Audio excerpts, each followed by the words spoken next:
Alright, that was far too much of a struggle to get that to pop up today. Here we go. Continuation. The life and suffering of Sir Brant, not Lord Brant. Sir Brant, was I saying Sir or Lord? I don't remember now. In times, not the times, in times of the fall of the Blessed Arcane Empire. I was close. Couple off there. Butterball, yep. Old Butterball Brant, back at it again.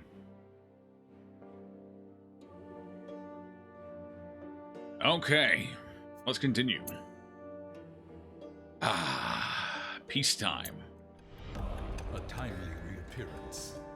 The dungeon. A timely reappearance from Melv. Appreciate that for 13 months, Melv. Welcome back. How you doing?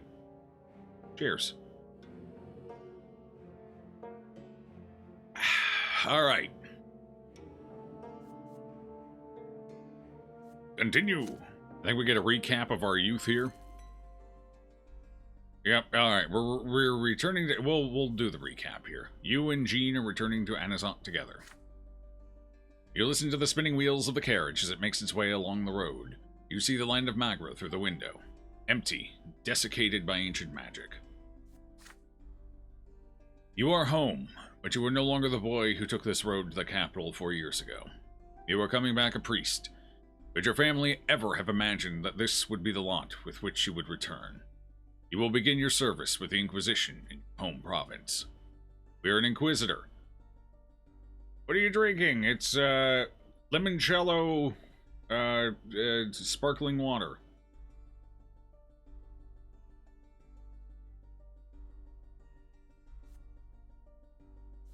Equal parts lemony, equal parts, bitter. You will be reunited with your family soon. You are home. But you okay, that's what we just read. Alright, good. So we got a couple of things going on, a lot happening in this one. Alright. Most important events that may happen in the House of Brant at the end of this chapter. Okay. Families fall apart. Oh boy. Events that can happen to the Brant family. Oh, more. Okay. There's a lot of... Holy shit. Deeds that you can accomplish on your chosen life path. Okay. Alright. The sections that open in this chapter. Occupation screen is now available. We have an occupation. Hooray! Our occupation. Inquisition power. The order is strengthening. Tyranny of the Inquisition. Downfall of the Inquisition. Alright. Very cool. Inquisitor. Tolerance of faiths. Surveillance of faith. Alright, so, for those who haven't been following, I'm not going to give a whole recap of the entire game, there's a lot going on, but right now, our character's narrative direction is we support the new faith. We don't particularly like the lot system, and we don't think it's accurate. Well, we think it's become something perverted from what it originally was supposed to be. In the God's eyes, so... We're kind of, sort of working against it, but not to the point of being, you know... revolutionaries in regards to that. We just think something's gone a little wrong, so we're working on, you know, pushing it a little bit here and there. What else? What else is important? We're family focused, so our character does put family ahead of a lot of other things, so family focused. Those are the main three pillars of our character's narrative so far. Until we have good reason to change any of that.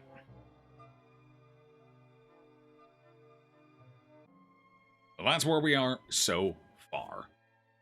And we're an Inquisitor. We had a vision from the gods directly fed through us, which is how we became a priest. So, that's that. Anyway, we'll move on from there. So these are our occupations, huh? State of affairs at your workplace. Alright. Okay, well, let's get back. Let's see, where are we going? What's going from here? Continue. Fair enough.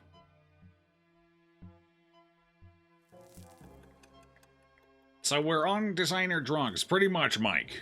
Yes. Very designer. Spiritual guidance.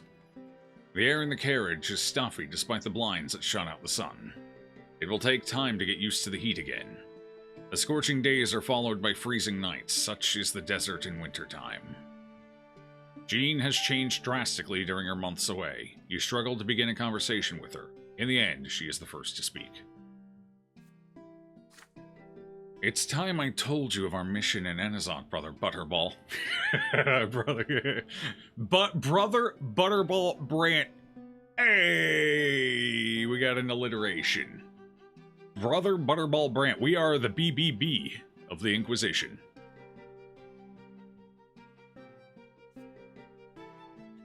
Who is Jean? A character who kind of got pushed on us a little bit. Back when we were a kid, she was one of the two priests, the New Order, Old Order, that were arguing over us when we decided to go hug the tree instead. And then she came back as we entered the spiritual seminary, basically. And she was another one of the students. She was apparently set up for the Inquisition. So she's now our mentor in the Inquisition. Jean of Arc. Yes, it's a very different end for her, though, I think. And why has the Inquisition decided to assign it to 2 recent seminary graduates? That's a good question. The Inquisition considers me sufficiently prepared for this mission, and I vouched for you. Oh no, she vouched for us. Uh-oh. Oh no. The mission that awaits us will take a long time to complete. I need somebody reliable by my side. We're reliable. Oh no. We've basically... So, our interactions with Jean so far have either been heretical or merciful. As in, kind of shoving her decisions away from the Inquisition. I think she forgot about that. I think she's forgotten. We're not a very good priest. We're very heretical. No, don't. There's no love story here. This is not happening, but she's going to burn me at the stake at some point. She's going to be the one who kills us, chat. She's very hardline Inquisitor. Do not get attached to this character. We're running away as soon as we can. She's a born heretic. Bang her and burn her. I feel like we're the ones who are going to be banged and burned, honestly, but, you know, it's just... It's just me, I could be wrong. Magra is going restless of late. The teachings of Photis have taken root here. The local priests reject their duty. They tell their congregations to seek their lots within themselves. They claim the teachings of Saint Isacius are lies. Well, this is awkward, because our character believes all of this. It's not like a fervent, fanatical belief, but we're kind of in line with that and shifting towards it, as a character. But it's not hardline, because we did have to shift away from our mother instilling the old ways in us, so... Don't they see they're marching straight to the foot of the pillar and dragging their flock along with them? We don't actually know that. But that's not all. The church received an anonymous letter denouncing Cassius, the Patriarch of Magra, for enabling all manner of sects and heresies in the province and blaspheming against the gods. Oh. This report must be investigated, and should we find proof of his guilt, we are to remove Cassius from his post and defrock him. Needless to say, this will not be easy. Right now, the Magran Inquisition is weak, respected neither by the nobles nor the clergy. Until they recognize our authority, they will be unlikely to obey us. Cassius has been Patriarch since Photis' demise 5 years ago. He was elected unanimously at the Sacred Conclave of Magra. He is beloved by his flock and respected by the clergy. We have therefore been strongly advised to investigate this matter in secret. We must restore the authority of the Inquisition. Then, if Cassius is indeed guilty, we must find proof. Then, and only then, may we accuse him openly. The tribunal hearing against Patriarch Junius Diamond was a disgrace. What happened there must not be repeated in Magra.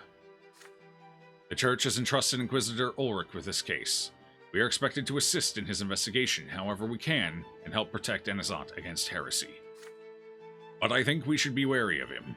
Father Ulrich is a ruthless man and a zealous Inquisitor, overzealous at times.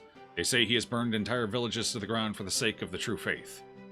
We will do our utmost to restore the authority of the Inquisition, but I fear Father Ulrich may be inclined to abuse this authority. Please, for our sake, be discreet around him. Either way, our mission will not be as simple, but we will restore order to Magra. Let us eradicate every seed of heresy here, and uproot the weeds of this new faith. The city that houses the silver tree must remain a symbol of true faith. Can I count on your support, Butterball?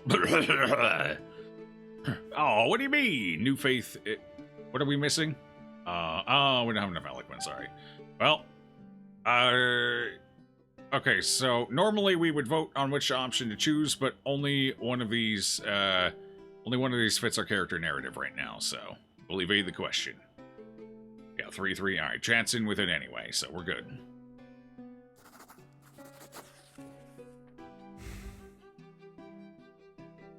You do not entirely agree with Jean, but you have no desire to argue with her. However, you are not willing to lie. You tell her that when it comes to purging false teachings and sects, bolstering the Inquisition's authority, or investigating Patriarch Cassius, you will be there to aid her. However, you are not yet certain about Patriarch Photis and his teachings. The new faith is powerful, and it would be a grave error to treat it as just another sect. Jean slowly shakes her head in disapproval. Whatever. I advise you to make up your mind on this matter. The fate of thousands in the hereafter may depend on it. Those who preach the new faith are guiding their flock straight to the foot of the pillar. Who's going to stop them if not us? The walls of Anazat finally appear on the horizon.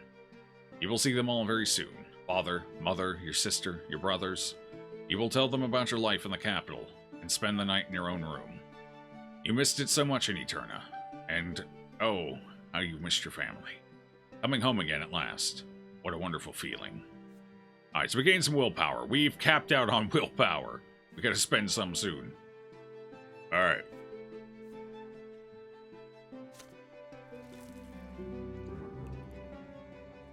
You started your work as an Inquisitor. Hell yeah, let's go.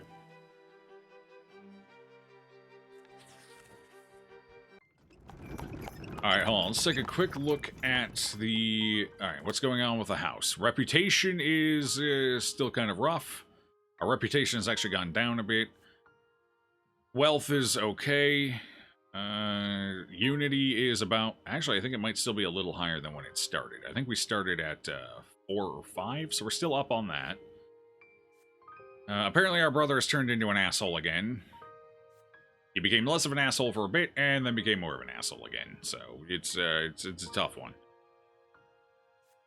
Alright, and how about the map of the Empire, the province? Let's see, how's things going here? Guys, Tempest is a new overseer.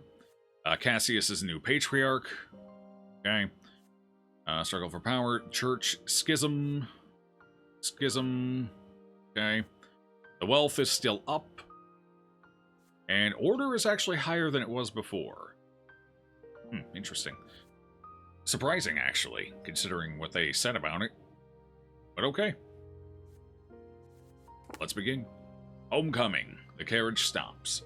The familiar gate, your bedroom window. The same one you used to climb out of at night from time to time. The well-tended garden with its imported soil, delightful greenery, and Mother's beloved violet irises. The porch you used to jump off of when you were little. Is that the porch? It's a long way to jump. God damn. We're gonna have knee problems in the future. This is like medieval mafia. Kinda. You are home. You touch the handle of the front door and halt for a moment. It has been 4 years since you left for Eterna, but it feels like yesterday. The air inside is cool as usual. Father cannot stand a stuffy room and insists on constantly airing out the house. Nathan's shaggy head peeks out from behind the sitting room door. Damn, Nathan's gotten older. Look at that, he's got some peach fuzz on his face. Alright. Your younger brother is the first to reach you, crying out with joy. He embraces you tightly. Nathan is now as tall as you are, and his hair almost reaches his shoulders, but he still has the same lost look in his eye he had when he was a boy. You're finally back, Butterball. Home just hasn't been the same without you, and look, you're wearing a cassock, a true priest. I'll never be one, unfortunately. I didn't get into the seminary. He stares at the ground guiltily. You show him the prayer book you bought for him by the great temple of the twins back in the capital. May the light of the faith shine in your eyes forevermore, brother. Nathan clutches at the little prayer book and nods with gratitude. Mother walks out of the sitting room. Nathan runs to her and she leans on his arm as he leads her to you. Mother's back is bent, she has grown pale, and a thin web of wrinkles covers her face. She can barely stand unassisted. These are the troubling telltale signs of the illness your brother and sister mentioned, their letters from home. Slowly, she embraces you. You press your face into her shoulder, breathing in the nearly forgotten, dearly beloved smell. Mother holds your shoulders and studies you for a long time. You've been away so long, my son, but it was all for a good reason. I'm so very proud you chose to follow the priestly lot. Never in my wildest dreams did I think my own son would bring the twins' teachings to the world and save other men's souls. To think I held you in these arms not so long ago. We're about to disappoint the hell out of Ma, because she's an old faither and we're a new faither. Oh boy.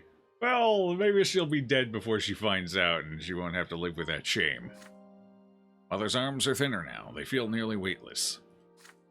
Gloria walks up to you next. She is dressed in men's clothing, including culottes, a frock coat, and a necktie with a massive pin. She is almost unrecognizable in her new attire. There are dark circles under her eyes, as though from a lack of sleep, or frequent tears. Her first words to you are dripping with sarcasm. Oh, that's sister. That's her, all right.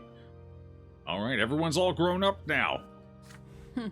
Well, hello there, my brother the priest. Can't say I expected that. You'll be the one watching over our souls now, I suppose. You offer a composed response. You will always be ready to help Gloria if she finds herself in need of spiritual guidance. But you are not just a priest. You are also her brother. Gloria breaks into an involuntary smile. She finally lets her feelings show and embraces you. She's showing ankle shape. Resk, what the fuck? Loud footsteps echo down the stairs. Jesus Christ! Holy shit! He looks nothing like anyone else in the family. Oh, right, that's right. He has a different mother. Right. Okay, that explains that. His mother had strong features, chat. Very strong features. Loud footsteps echo down the stairs. Stefan appears. Your elder brother has grown taller and more broad-shouldered. You notice how harsh his features have become. He looks even more like grandfather now. Stefan greets you politely with a solemn nod. Our father was a ho-daddy? Kind of. Well, it's more like his first wife just kind of died. And then he got a new one. So, I guess? Maybe? I don't know. Greetings, brother. It is a shame you returned with a cassock rather than a sword. But at least you weren't left a commoner like our youngest brother. You may not have earned a noble lot, but your cause is important to the Empire. The Brant family welcomes you. God. He did turn into an asshole. As he says these words, you hear the door to Father's office open. Father looks older. His back is hunched and he squints. There are deep lines around his mouth, and silver threads in his dark hair and mustache. He stops a few steps away and examines you from head to toe. You meet his gaze. When I sent you off to the capital, I didn't expect you to return like this, but you have chosen your own path. I am saddened that you won't follow in my footsteps, but such is the will of the twins. I accept your decision, little Butterball. With a bit of hesitation, Father comes closer and pats you on the back. Well then, time for dinner. Your mother has prepared a veritable feast for you. For the first time in years, the entire family is together. You can finally spend some time with another member of your family today. Oh, okay, so we have a choice to make. We can either hang out with Ma, find out how she's doing, we can ask Gloria about her life, we can chat with Nathan, or we can talk to the asshole. 1, 2, 3, or 4. Which one are we doing? Threes? We got threes. Chat with Nathan. Always a solid choice.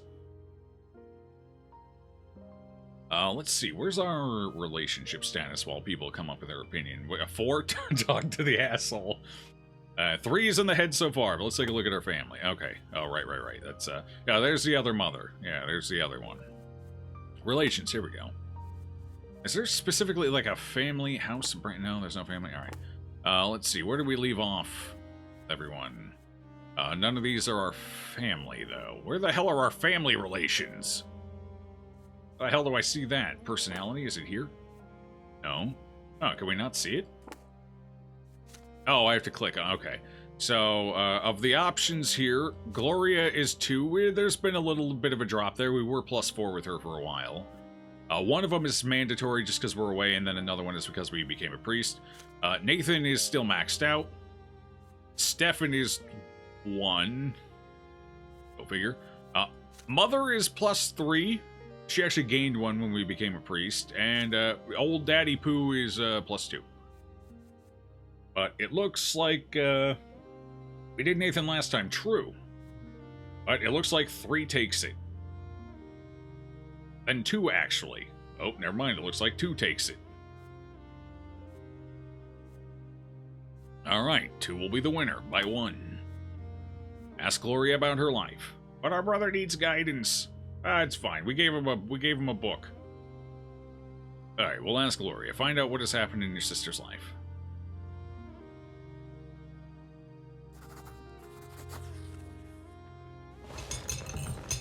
At the table, you tried to ask Gloria about her life, but your sister evades your questions. This has been a great choice so far.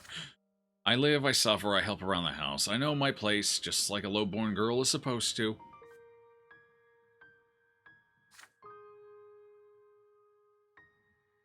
Then be silent, Gloria. Your brother's lot is to offer guidance to the lowborn, not endure their pleas. Why don't you tell us if you've made any useful acquaintances, Butterball? You have to relate the 4 years you spent in Eterna. Only later that night, when the family is getting ready for bed, do you manage to have a conversation with your sister by the smoldering fireplace. You assure Gloria that your cassock and priestly status will never come between you. She is still your sister. Gloria casts a wary glance at you, then finally gives free rein to her feelings. As you embrace, she buries her face in your shoulder. You stroke her tangled curls. Our father was divorced in 1138? Yeah, well, not divorced. The wife died. He was widowed in 1138. I really hope you'll always be my brother, Butterball. Mother, Nathan, and I, we all seem to be unwanted in this house. Sir Robert spends all of his time at work, so Stefan has been running the household. It's taken a heavy toll on Mother. I can see her losing her will to live. You know, at her age, she might pass away forever and not be reborn. She had to endure a lot before she met Sir Robert, and her illness is consuming her. It's an ex-wife on the family tree. Well, that's because she was dead. It's technically an ex-wife. All Stefan cares about is getting the family ennobled by the sword. He'd sacrifice anyone for it. I'm worried the first thing he's going to do is drive me out of the house so I won't taint the Brante family name with my origins. I'm just an obstacle to him, a hindrance. You know, Butterball, I'm not sure how much longer I can tolerate this injustice. Times are changing. If I'm lowborn, that doesn't mean I'm going to serve the nobles until my true death. All over the Empire, commoners are fighting for their rights. And a lot of them are dead, being young. Gloria suddenly cuts herself short. For a long time, you sit in silence, listening to the crackling fireplace. The Brante family is about to face some challenging times. Wait, what the hell happened here? Why did this drop by 2? By 3? No, he was... I just dropped by... What the fuck? Oh, down by 1. Okay, down by 1. It's probably because we spent time with Gloria instead of him or father, or mother, father, who knows. Okay, so we drop by 1 down to 0. That's fine. We don't need his approval. We're gonna probably still kill him at some point anyway. Just like we did Grandpa. We took Grandpa out. We'll take Stefan out too. I'll do it. Alright, Gloria went up by 1 again, so that's good. He was 1. Yep, he went down by 1. I thought it said he turned to -1. Went down by 1. First day at work, chat. The Sacred Conclave. Spring has come. The nightly chill of the desert loses its bite. The daily heat dissipates in gentle rains. At the local Inquisition ward, you are greeted only by dust, dirt, and silence. The building is completely abandoned. It takes both of you several weeks just to make it presentable again.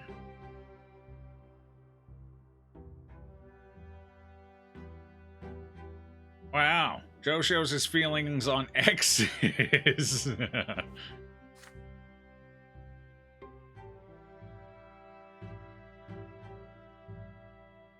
What's up, Paxman? We are the Inquisition.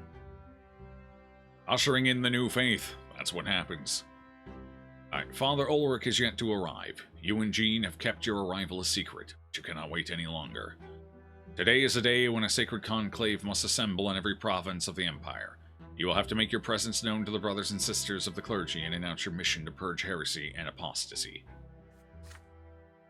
During a sacred conclave, each province elects a patriarch to represent the faith for the next 8 years. In the old days, every man and woman of the flock had to attend the conclave, but that tradition is long gone. Now only the clergy have a say. Conclave Day is a sacred day indeed.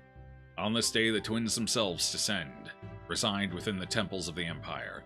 They bear witness to the chosen patriarchs of each province, the holiest among equals, the men who will speak to the gods themselves on behalf of their flock. Cassius assumed the patriarchate after the tragic death of Patriarch Photis, and has not been presented to the twins yet. Nevertheless, there is no doubt Cassius will be elected by the clergy of Magra once again. The conclave is held at the temple by the Silver Tree. The last time you went there, you were just a little boy. You were struck by the tree even then, but now you gaze at it as though it were an old friend. As an Inquisitor, you no longer need to touch the tree to feel the life beating within it. The square by the Silver Tree is rarely crowded, but today it is packed. All 3 lots are represented here in ample numbers. The nobles repose in soft chairs in the shade of the tents. The clergy file into the temple one by one. The common folk swarm the square, pushing and shoving for a better view.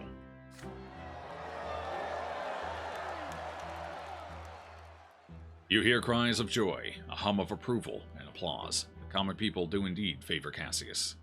You and Jean have to push through the crowd to reach the temple doors.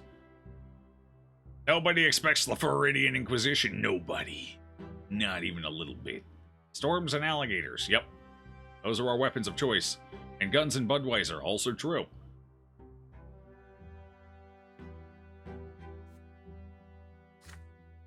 Not even Eterna had crowds this big. I thought we'd be trampled for sure. Ah, the tree, it beats its heart. Before entering the temple, you place your hand on the trunk of the tree. It is remarkably warm.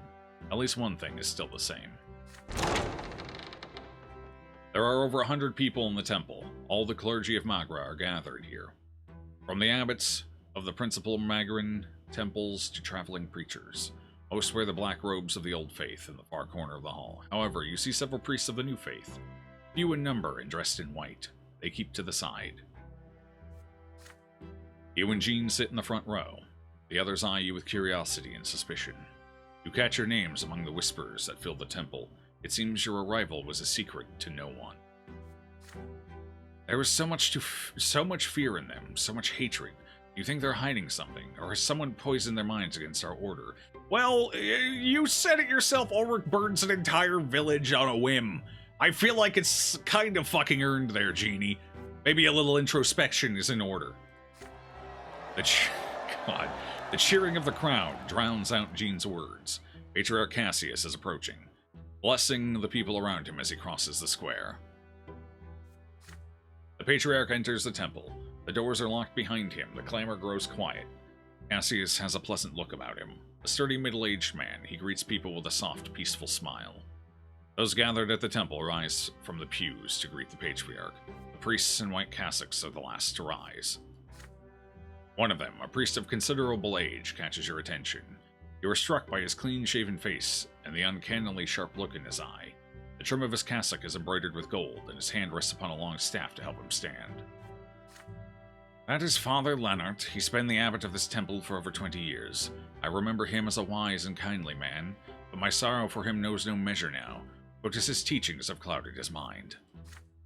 The Patriarch greets the audience with a dignified bow, and everyone takes their seats. Cassius slowly ascends the stairs to the altar of the twins and kneels before their images. The words of his prayer echo throughout the temple. O heavenly lords, O givers of life, the younger, defender of the world, judge and counselor, the elder, the spirit of truth and love, filling everything with his presence. We humbly abide your law by the 3 lots of Isacius. May the righteous achieve eternal bliss, and may the sinners suffer retribution without mercy. In your sight, I hereby relinquish my authority as Patriarch. May you allow your children to elect him who shall take my place. The air feels heavy, as though it is pressing down on you. The priests remain motionless, holding their breath. An incredible, all-consuming silence falls upon the room. In this silence, you hear the faint patter of footsteps across the temple. The moment slowly passes. The illusion fades. The air becomes light again. The staff taps against the tiles. The leader of the new faith approaches Cassius. We have seen their sign. The twins are with us. I, Father Leonard, abbot of the temple by the silver tree, declare the sacred conclave open. Father Cassius, would you please join the rest? With a smile, Cassius does so. And so the conclave of Magra must elect a patriarch to speak to the twins on behalf of our faith for the next 8 years to come. Speak the names of those who are worthy. Several dozen voices answer his call at once. Cassius! Cassius! Father Cassius! The third person was an idiot. Really killed the tempo of the chant there. He doesn't look pleasant at all. Oh, he looked delightful. You know, it's tough. It's tough being the patriarch when the majority of your peers want to kill you. Father Leonard rubs the bridge of his nose before he continues. No other candidate is mentioned. So, you have spoken the name of Father Cassius. I hear none other, then let us begin the ceremony. The acolytes give every priest 2 stones, one black and one white. An enormous bowl is brought to stand before the altar of the twins. Once the stones have filled the bowl, Father Leonard begins to count them, dividing them into 2 piles on either side of the altar for all to see. I count 1 black stone for each new believer here. Does this mean that all the others trust him without reservation? Then let the will of the sacred conclave be done beneath the watchful eye of the twins. Father Cassius shall be our patriarch. He shall be our voice before the twins and our mentor in this earthly realm. Cassius steps before the altar, the soft smile still on his face. Before the image of the twins, I accept my burden as patriarch of Magra. May the wisdom of the younger and the power of the elder grant me strength in this service. The priests rise from the pews once again to cheer for the new patriarch. Father Leonard raises a hand, calling for silence. Brothers and sisters, this conclave is concluded, but before we exit this temple to announce the name of the new patriarch to the people, we must first hear out the inquisitors who have come to our province. They will proclaim their mission so that each priest may relay their words to his or her parish. You and Jean take a step forward towards the altar, but an unexpected creaking sound startles those within the temple. The temple doors burst open, an armed squad marches into the hall, champions of faith, warriors of the Order of the Inquisition. They are led by Inquisitor Ulrich. He holds an edict sealed with 3 seals. Who dares violate the laws of the sacred conclave? The doors of this temple must remain closed until the new patriarch has been elected.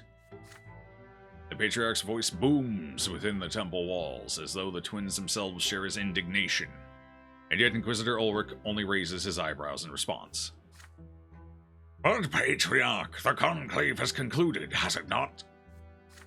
I am Inquisitor Ulrich. I have been sent by the Order of the Inquisition to purge the last remnants of Char Milanitis' legacy from your province.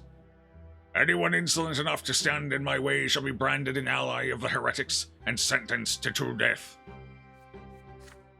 You exchange a quick glance with Jean. Purging the dark legacy of Char Milanitis from the province may be a trumped-up excuse, but it grants an Inquisitor incredible authority. Here in Magra, it is all too easy to tie anything and anyone to the rebellious Duke.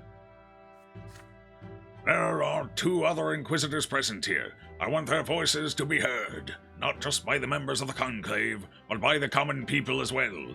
The clergy of Magra often tend to ignore or utterly distort the will of the Inquisition. I am here to prevent this from happening. Damn! True death unlike fate. Well, in this world, the gods give everyone 4 lives. Well, yeah, technically. You can die 3 times, in which you will be reborn. On your 4th death, you die permanently. But there are certain laws and orders that can skip you directly to your true death, like the clergy. Or the higher house of lords as well. We've died twice so far. We've got 1 more lesser death left. And then we die for good. His words are met with indignant cries. But Father Ulrich remains still, his piercing gaze transfixing Cassius, waiting for an answer. The Patriarch is perplexed at first, but he slowly begins to regain his composure as he recognizes the support he enjoys on the part of the clergy. You have no right to bring strife to this house of the twins. Margaret never required the attention of the Inquisition when I was its patriarch, and nothing has changed. Our congregation's faith is stronger than ever. The confidence in his voice grows. The other priests support him with shouts of encouragement. Inquisitor Ulrich takes several steps towards Cassius. Those are powerful words, Patriarch. The Order of the Inquisition wants to determine whether or not they are true. If they are, we will leave Magra. Ulrich gestures for you to come closer. No, don't put me in the spotlight, damn it. But I have interrupted your speech, Inquisitors. Come, make our intentions known. I am certain the people will give you their due attention now. Brother Butterball, kindly address those who have gathered here today from the temple steps. Alright, chat. These are some peculiar-looking marbles, Joe. True. How you doing, BG? You find any witches in the woods today? You good? One.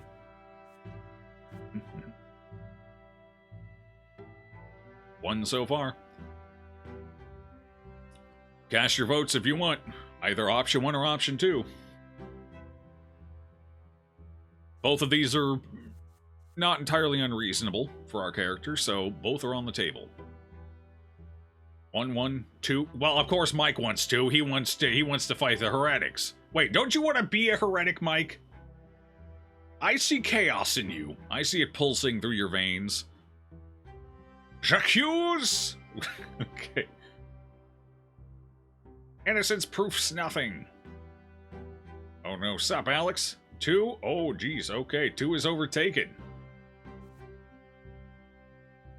Well, this should be interesting. Oh, I'm doing good, BG. How you been?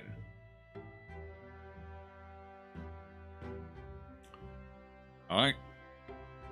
You're a cultist. You turn people to the red path. I don't know if this is going to turn them to the red path or not.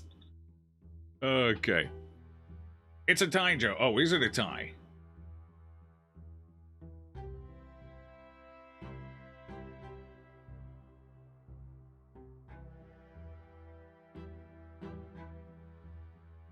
Your day was pretty chill, some R&R. Alright, very nice, very nice. Good to hear. It's always nice to relax for a bit. Alright, let me grab the dice then. Do I have one on here yet? I really should resolve this. Oh yeah, I do. Okay. There you go. You miscounted? 2 has 4. Okay, then 2 it is.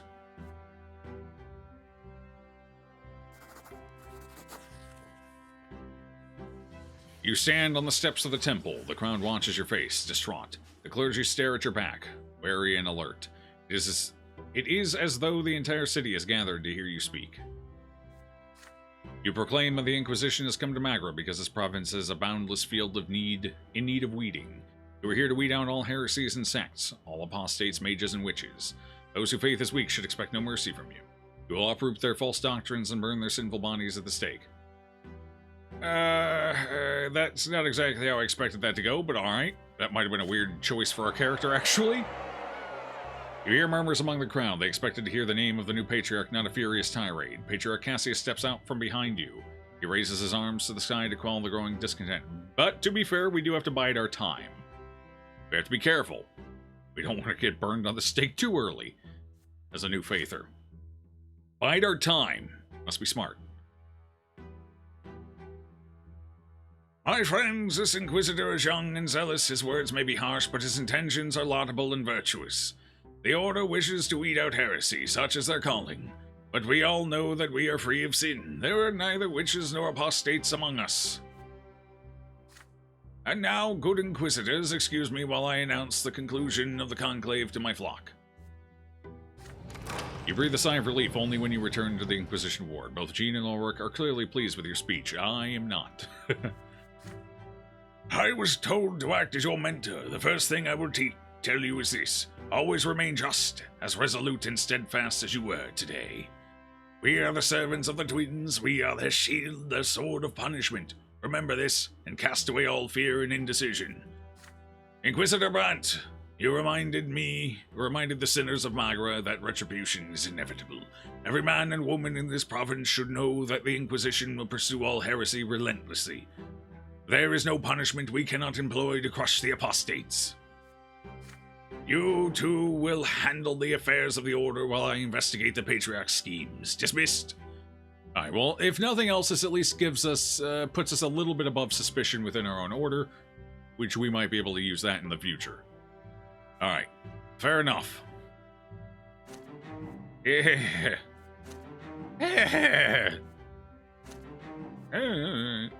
My reputation is increasing. Aha!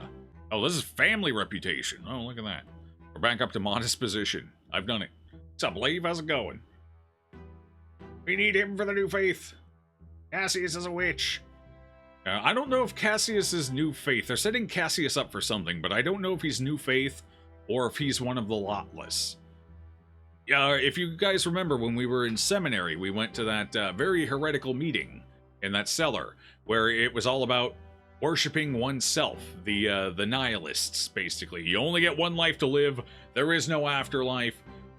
Worship yourself, basically, in the name of the twins. So, he could be one of those two, it's hard to say.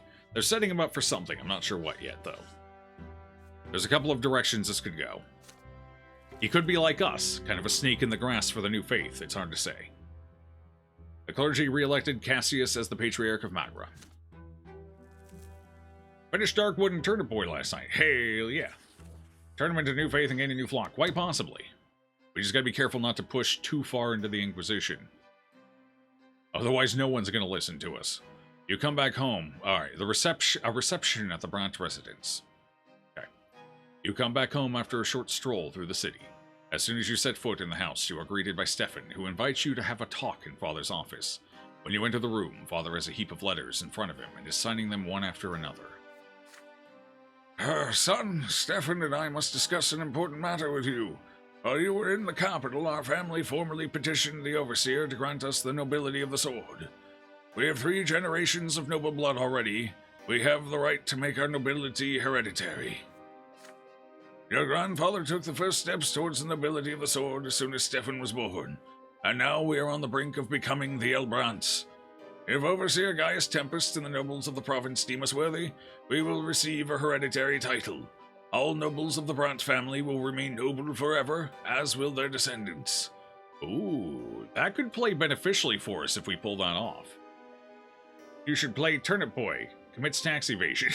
Oh, really? Well, I'll leave that on the list then. I'll think about it.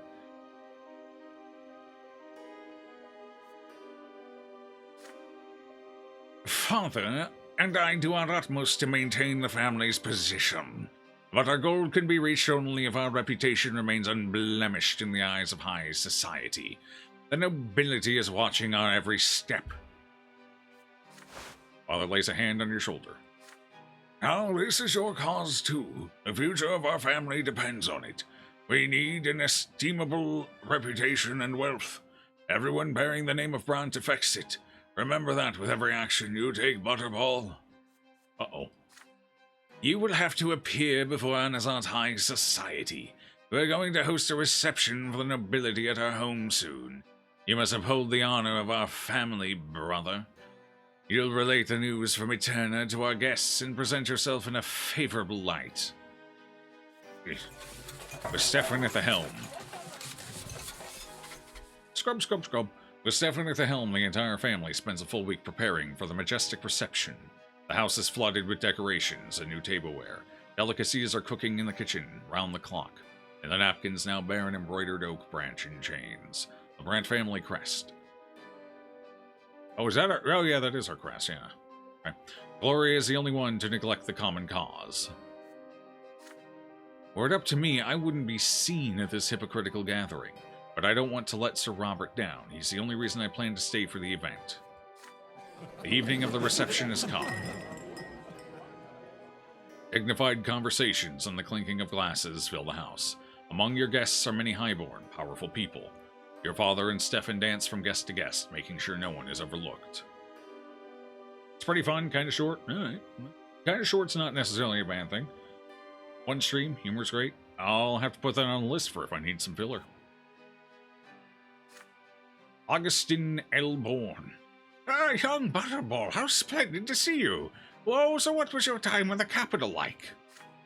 You exchange pleasantries with a high-placed relative. Meanwhile, Gloria and Mother spend the evening on a settee by the wall, without drawing any attention. Neither your father nor your elder brother introduce them to the noble guests. Still, one of the guests, a young nobleman of the sword named Jose L. Pelletier, keeps staring at Gloria in fascination. Your sister averts her eyes, bemused. Lady Gloria, you are the true gem of the evening. You look so marvelously daring. I haven't seen your like even in the capital. When you walk past Gloria, you hear her hurried whisper. Butterball, please talk to me. This Sir L. Pelletier keeps following me. I feel uneasy. What does he want from me? I'm just a lowly commoner. Come with me to the other side of the room, although I'll probably still stand out among all these refined nobles. Look, it's Durant the painter. I wonder what's brought him so far from the capital. It would be fabulous if he could paint our family portrait. We should all be on canvas together. We're one big happy family, after all. Wine glass in hand, you cast a look across the crowded room. It is time to choose how you will spend the evening. He wants to burn you. Probably. They all want to burn. Everyone wants to burn everybody else. Alright, we have two options. Share the news from the capital, or present your mother and sister. Oh boy. Okay. We're high on willpower right now. Keep that in mind. So, this is probably the willpower option, and we're already capped. But it could have other repercussions as well. So, the willpower is probably not the only thing to consider here. So, either of these are options, 1 or 2. So far, it looks like 1. We have a 2. 1's still in the lead.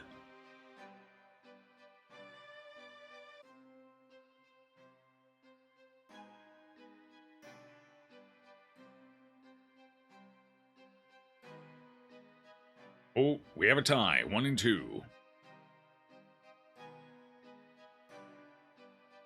We have a tiebreaker. If not, you just wanted to tie it, fair enough. Do we have a tiebreaker out there? If not, the dice will decide.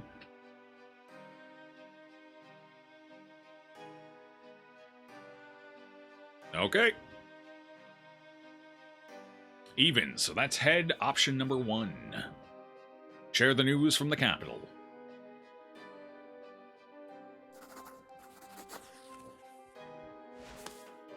The moment you approach Stefan, he links elbows with you and leads you to the most prestigious place by the table, where the most eminent of the guests are seated. May I present to you my younger brother, Butterball Brante. He's just returned from the capital. Butterball, why don't you entertain our guests with the latest news from Eterna? You make a courtly introduction and describe recent noteworthy events in the capital. The celebration of the heir's coming of age, the attempt by Gaius Tempest to enshrine in law the rights of nobles of the mantle, Patriarch Luke's sermon. The nobles inquire about the customs and sentiments of the capital. Is it true that the wealthy commoners of Eterna do not acknowledge the authority of the nobility, or that the adherents of the new faith openly denounce the lots? You describe the state of affairs in the capital in a delicate manner so as not to antagonize your guests. Yes, there are plenty of liberties taken in Eterna, but you can attest to the fact that the Empire still rules with a firm hand and maintains order. More and more listeners gather around you. They plunge into a heated discussion. Will this wave of change reach our province? What awaits our homeland under the rule of the new overseer Gaius Tempest? The guests agree that the nobles of the province have some tough times ahead of them, but worthy families like the Brants give them hope. Excellent, brother. You have shown yourself and our family in a favorable light. Moreover, you managed not to distress our guests with alarming news. The night was a success. Oh, good. Stefan's starting to like us again. It feels dirty.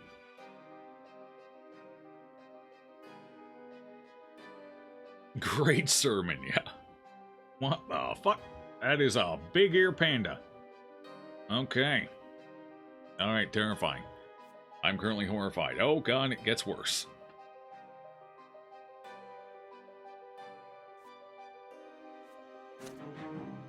Reputation goes up. I think we need to get to 7, I guess, to be sorted.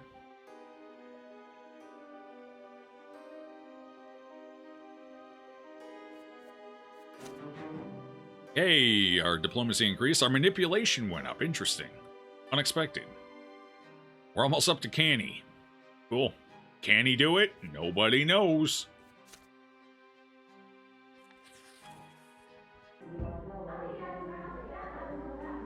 A rock in a hard place. Uh-oh, I don't like the sound of this one. Sounds like arguing in the background. The Brant home has been uneasy for several months now, with Father traveling all over the province for his judicial duties. The animosity between Stefan and Gloria has grown into a full-blown feud. Your elder brother tries to use his position as heir to keep his sister in check and make her behave in accordance with her estate. Gloria repudiates his authority. Their fights rock the house on a daily basis. Eventually, after returning from his latest trip, Father gathers Stefan, Gloria, Nathan, and you in his office. His somber look pretends a difficult conversation. Stefan gazes at his father defiantly. Gloria is poised to lash out and run away. Nathan quietly keeps to the side. Good old Nathan never stirs the pot. That old Nathan. That's why we like him. The heck is that? That is terror in true dosage. Children, for a long time now, our family has been striving to become nobles of the sword. Every noble member of the Brant family will gain a hereditary title. This is your grandfather's dying wish. Oh yes, the monster's dying wish. Gloria sighs loudly. Then why am I here, Sir Robert? She's right, this is a Brant matter. Wait until I finish, Stefan. I am still the head of this household. If you are truly so concerned about honor, show your father some respect. It can't be helped. Not all of us are noble. But now we must be united as never before. We must work together to protect the reputation and wealth of this family. But you, Stefan, perpetually humiliate Gloria. Father, all I'm trying to do is put her in her place. You know perfectly well the consequences of any attention Gloria might attract. Our every step is being observed. The nobles will make pariahs of our family for all eternity if they remember Gloria's filthy origins. And your reckless marriage to Lydia. Father turns red in the face, but with considerable effort, he remains composed. Shank your son, he's an asshole. Don't worry, I got this, Papa. I can do this. I can keep us fed. I got this. Put me in, coach. Just shank your other son. He's kind of a son of a bitch anyway. I don't think anyone would miss him.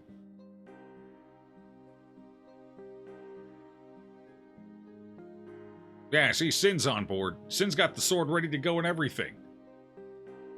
The hell is that? Glue slam. Perfect.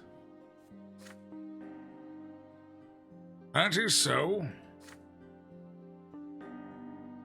Our grandfather did everything in his power to remedy your mistakes. Please, Father, don't repeat them. Gloria speaks up. I'm just trying to live, Sir Robert, but Stefan wants to lock me in a cage so nobody will ever lay eyes on me. That is not it at all. You are lowborn, but you don't live by your lot. You do whatever takes your fancy. You're constantly grumbling about the order of things. Did you know, Father, that she defies all prohibitions by continuing to write poetry? As far as you're concerned, anyone who contradicts you is an insurgent. True. When will you grasp the idea that you may not argue with a nobleman? I am the heir of this family, and my word is your law. Purple with rage, Father. Purple! He's turning purple. He's not breathing anymore. He's gonna have a stroke. And then Stefan takes the entire family over. Oh God! Father, breathe! Breathe! Deep breaths, Father! Deep breaths! Go punch a window or something. Whatever it takes, get it out of you. Father slams his fist on the table.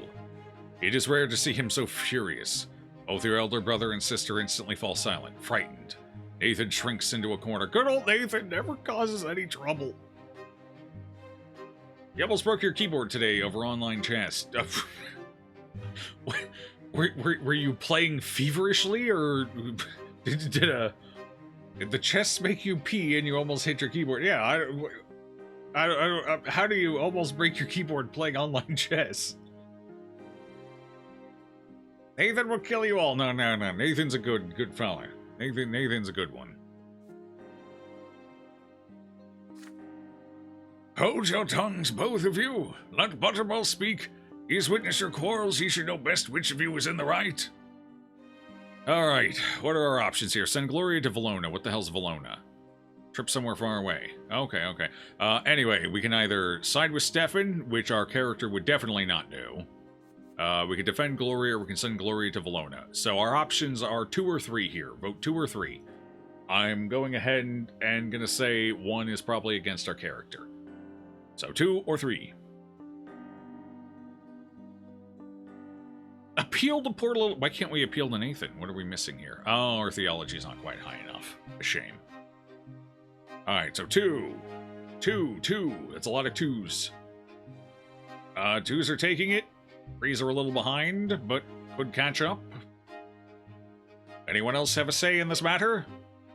Anyone? Otherwise, it looks like 2s will take it. Alright, 2s it is. Defend Gloria. Stefan should give Gloria some respect. She's a member of this family, too. He was cheating, but dude wouldn't admit it. Oh. I don't know. I've never cared about chess. I used to be okay at chess, but I stopped caring. I don't think I've ever cared about it enough, even when I was okay at it, to actually to get angry at chess. They want to cheat, more power to them. That made you mad. Oh, maybe he wasn't cheating. It's entirely possible. It's entirely possible. What evidence do you have? Maybe he wasn't cheating. Have we taken that into consideration? How do you cheat at chess? Wait, how the fuck do you cheat at chess anyway? Especially in online chess that would have rules and restrictions in place, so everything has to move how it's supposed to. That's weird. Anyway, you turn to Stefan abruptly and put your finger at it. Oh god, we're pointing. Well, shit. Illyria played IRL yesterday and he was hot ass. Hey, people, people have an off day. People have an off day here and there. There's certainly days where I'm shit at things I'm normally good at. Or maybe he just decided to redo some research and get better. Program that told him what to do. That's connected to the game? That would be kind of tough to do, wouldn't it? Oh, maybe. Either way, he points. Yeah, I do point. With online chess, you can get a PC to play for you. Yeah, but at that point, who cares? Beat the PC then. Just beat the computer. Easy, no problem. Alright, you point your finger at him. It's no wonder Gloria fights back so fiercely. Stefan torments and chastises her incessantly. If your elder brother stops smothering every impulse Gloria has, she won't resist so viciously. I prefer vivaciously, honestly. But I guess we're going viciously. You're a family, after all, not a pack of wild animals, where the strong dominate the weak. Beating the computer? Yeah, you just gotta beat the computer, sinner. It's doable. You could definitely do it. You could dominate that computer. Become the chess master you were born to be, sinner. Become the chess master.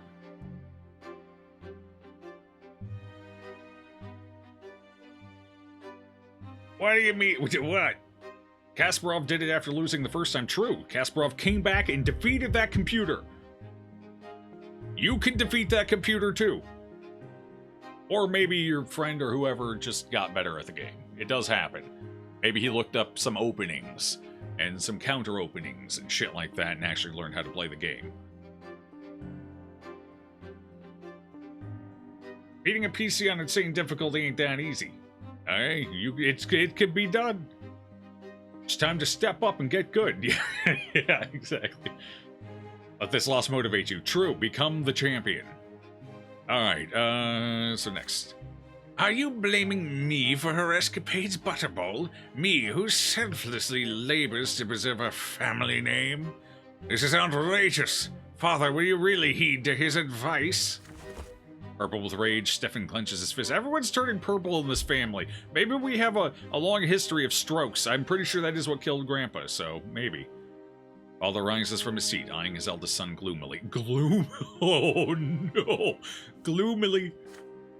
Butterball is right, Stefan. You have overstepped your bounds. I took Gloria into my house, so you, my son, must respect her and be considerate of her. Your origins do not give you the right to put such pressure on your sister. Stefan rushes out of the office and slams the door behind him. Gloria cannot conceal her joy upon hearing you and father chastise Stefan. Og. Hey, I'm a clergyman now. I may not be a noble, but my opinion still matters, and they have to listen to me, because I'm the spiritual guide to the next world, and I'm an inquisitor and can burn them as heretics at any time. That last part's probably why they... it's probably the last part, honestly. The last part, definitely. The little tyrant, that'll teach him that what goes around comes around. I hope he leaves me be from now on. Well, let's not gloat right now, Gloria. Let's maybe the gloating should be left on the table for now. Soon rumors start circulating in Anisant high society suggesting that you are orchestrating a plot against Stefan, legitimate heir of the family. It is not hard to guess who started those rumors. Now the entire city knows that there is trouble in the Brante household. Oh my fucking god. Stefan, you imbecile! Oh my god. He's the one who wants to be ennobled by the sword, but he's the one who goes around and starts slandering the family name to make sure we never become ennobled. Good job, Stefan, you dumbass. Does Pepega, you have a Pepega church now? Yep. Why are you a spiritual leader? It just kind of happened. The cult of Pepega, or Happy Guns, yes, true. He shoots himself in the foot, true. He just fucked his own opportunity. Well, not fuck, there's a way through this, but he just screwed himself. Because A, Gloria doesn't give a shit. B, my character only does it because that's what the family wants, and he's family-oriented. I'm sure Father would be a bit disappointed. Nathan doesn't give a shit. Mother doesn't give a shit. So all he did was shoot himself and his own father in the foot. With this. That's it. That's all he's accomplished. Amazing. Excellent strategy, Stefan. Excellent. Oh. Well, we're still modest. It's fine. We didn't drop a tear. Look at his smug face. It is. He's got a very punchable face. But so did grandfather, so it makes sense.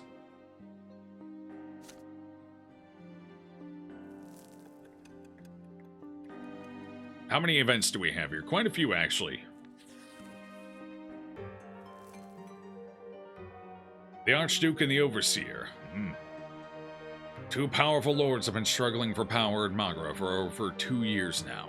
The new Overseer of the province, Gaius Tempest, cannot seem to rein in the obstinate spirit of Archduke Tarquinius Milanitis. Unwilling to accept that he is no longer the Overseer of Magra, the Archduke still stubbornly continues to assert his right to rule the province. Most of the Magran gentry, who swore allegiance to him generations ago, remain loyal to him even now. I think it's actually more beneficial for us to have Gaius in power over the Archduke, maybe? I don't remember if Tarquinius was more... If he was... Actually, that might not be true. Tarquinius might have been more lotless. Gaius was kind of working with the lots, but I think Tarquinius might actually be more lotless. I need to see. I need to go read his bio quick. Gaius Tempest has publicly demanded that the Archduke recognize the Overseer's rule as legitimate. I am the voice and the will of Emperor Uther II in the province of Magra. All lands, deeds, and titles notwithstanding, Archduke Milanitis must obey his sovereign's will and heed his decree. I hereby extend to the Archduke an offer of peace. Should the Archduke cease his insubordination, his lands, deeds, and titles shall remain his own. The Archduke's response to the Overseer was openly defiant. Since the days of yore, the land of Magra has belonged to the Milanitis dynasty. We are part of the Empire, and we are the Emperor's loyal servants. However, our dynasty will not stand for such intrusion upon our lawful rights and privileges. Never before has an Archduke been stripped of his right to represent the Emperor's rule in his own province. So do not forget, Sir Overseer, that the highest noble families of Magra have sworn fealty to me alone. Neither the Archduke nor the Overseer will relent, but both are too powerful to be readily disposed of. The bad blood between the two Archneans has festered for too long, and the common people have begun to pay the price for their strife. Stripped of the Overseer's tax privileges, the Archduke Milanitis has decided to impose his own levy upon the citizens and villagers of Magra. The commoners are now forced to pay taxes twice, first to the Overseer and then to the Archduke. This double burden is too much for the common people of Magra to bear. Many have refused the second tax outright as a lawless measure, But the Imperial Legion, led by young Dorius Otten, is ruthless. Eagerly and without mercy, the Legion soldiers collect the Archduke's due in cities and villages alike. Ooh, wealth of Magra is depleting. Okay. Still not terrible. Order has gone down. Still discontent. Power has gone up. The struggle for power continues. Oh dear. Did they have towns and street lamps like that in 1139? This is a kind of a different world. This isn't like our world. This is a completely different one with blue people. It's got humans and blue people. And apparently other continents as well with different cultures and whatnot. But we're focusing on one continent. A gift for the family. Actually, hold on. Before we do that, I need to... where would it be? Relations, is it in here? We've had a run-in with Dorius Otten. We don't like him. Gaius Tempest, where is Archduke Melanitis? Supreme Lord in the province of your birth, known for being obstinate and despotic, notorious even among the Arachnids. Okay, no, Melanitis is not one we liked. He is not one we want to support. It was Gaius Tempest, okay. Much more reserved in his views than his elder brother Cornelius, he seeks to help the Empire survive as it faces the changes to come. Okay, yeah. Gaius is the one we want to support in all of this. I was right the first time. Alright, yeah, Melanitis is a son of a bitch, and his son is an even bigger son of a bitch. Okay. A gift for the family. This last year has been an ordeal for your family. Pains taken to be ennobled by the sword, the close attention of the city aristocracy, the squabbles between Stefan and Gloria. Tonight, your preoccupied father has gathered the entire family around a table in the backyard. The sun has almost set, and there is a soft breeze. But instead of a meal in the open air, you are going to attend a family meeting. In the middle of the table, you see an open gilded box. It is full of jewels. Archduke Melanitis himself has bestowed this gift upon us. It is a surprise indeed. I thought you all had the right to know. Father unfolds a letter lying beside the box. Sir Robert Brante, I bestow this precious box upon you and your family as a symbol of the care with which I treat the people of my province. Pray accept this gift and remember with whom the loyalty of the true nobles of Magra lies. Archduke of Magra, to Nequinius of Melanitis. The family stares in amazement at the jewels sparkling in the last rays of sunshine. It's worth quite a fortune, but the Archduke is fully aware that I'm on the side of Prefect Elborn and Overseer Gaius Tempest. But he really expects our loyalty to be bought so brazenly. On the other hand, the Archduke is not demanding anything of us, and our family has borne a lot of expenses recently. Father, no one is forcing you to side with Melanitis. Who are we in comparison to the Archduke anyway? We must not anger him by refusing his gift. The jewels are certainly welcome. They are worthy of being shared with the best families of Anazot. They will pave our way to the nobility of the sword. Mother shakes her head glumly. Oh, Robert, I have a feeling this gift bodes ill. It may be an impertinence on my part, but I do not want our family to be indebted to the Archduke. Certainly not accepting gifts from Melanitis. He's infamous for oppressing the commoners and robbing villages blind with his taxes. True. Alright, amends, enjoy your rest. Nighty-night.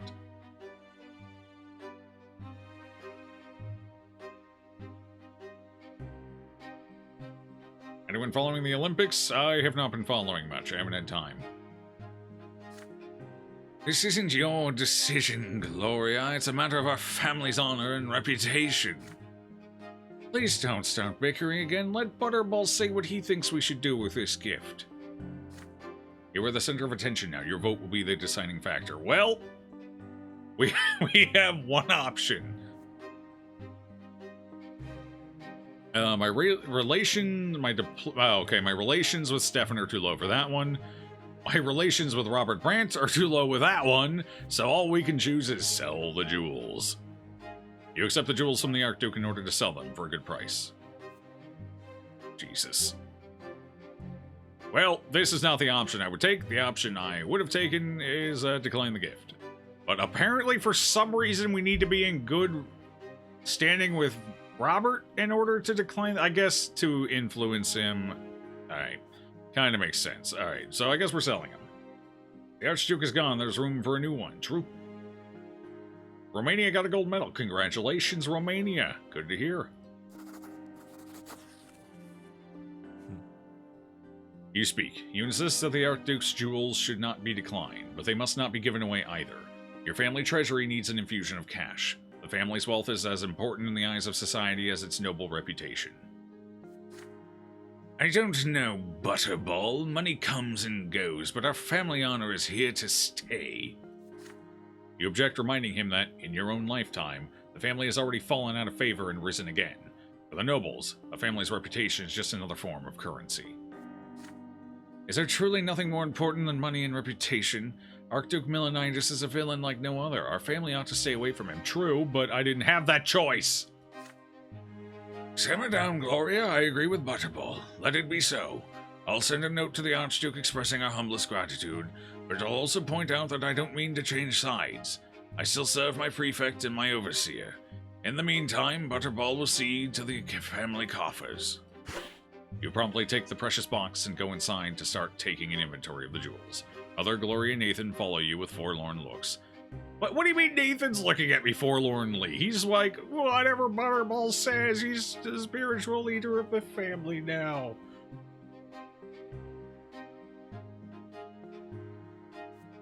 Oh well. You sell the jewels and easily amass a considerable sum. Your efforts have now ensured that the family treasury will not run short anytime soon. Our wealth went up by 2. Hey, which puts us up to affluence. Okay, that's important. Unity went down slightly, but we're still within the disagreements category, so nothing's really changed there. Ideally, we would like to get the unity up, as that is one of the goals of our character. One of our narrative goals. As decided upon our first death. But we can work on it. Boss commander, stand after Dasbury 9. Troop, the boss is dying forever. You want your dad, I warn you. Probably. The Latari Society. Another winter has come to Magra. It has been almost a year since your return home. The Order has gradually been gaining power and influence in Anazat. The Inquisition ward is no longer as deserted as it once was. It is now filled with the hushed voices of young inquisitors and the heavy echoing footfalls of the champions of faith.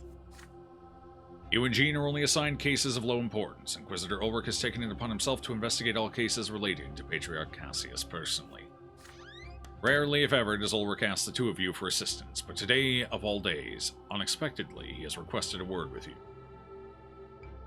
For the first time ever, you visit his cell, a spacious yet ascetically furnished room.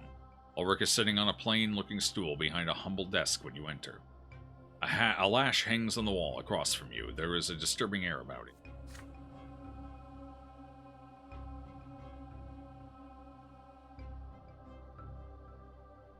Gotta wet the old whistle. Inquisitor Butterball, there is a certain special case I'd like to entrust to you. There is a society that exists in Enzot. They study the culture of the Latari, an ancient civilization that is long extinct. This is a society only for nobles. Most of its members are young and carefree. You come from a noble family. You know their manners and their etiquette, which is why you will be going there. By the will of the twins, the parents of one such carefree young nobleman have found a book in his possession. An odd book indeed, and they brought it here. He points at the book lying on the desk in front of him. The front of the metal-bound tome bears an engraving. Vedas of the Latari people, a translation by Master Newman, professor of the Imperial College. Upon his family's insistence, this noble, a young man by the name of Arnaud L. Rancourt, paid us a visit. He claimed he had done nothing wrong and insisted that the Society's meetings are just like any other noble party. The only unusual thing about them is their theme. He read the poetry of an extinct civilization. They wear peculiar clothing, they hide their faces behind masks of gold, the same color as the skin of the Latari. But he let it slip that a certain mystery is about to take place at the next gathering. His explanation was quite incomprehensible, but the young Earl Rancourt was very excited indeed. I convinced him to donate his invitation en masse to us. His code name is AL. His code name is AL. AOL. AL. AL. Okay, whatever.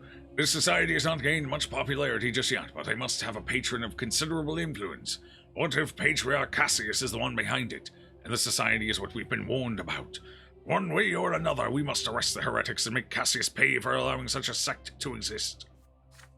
Your mission is to find out what they're up to. You must act quickly before they learn that we have Elran Court.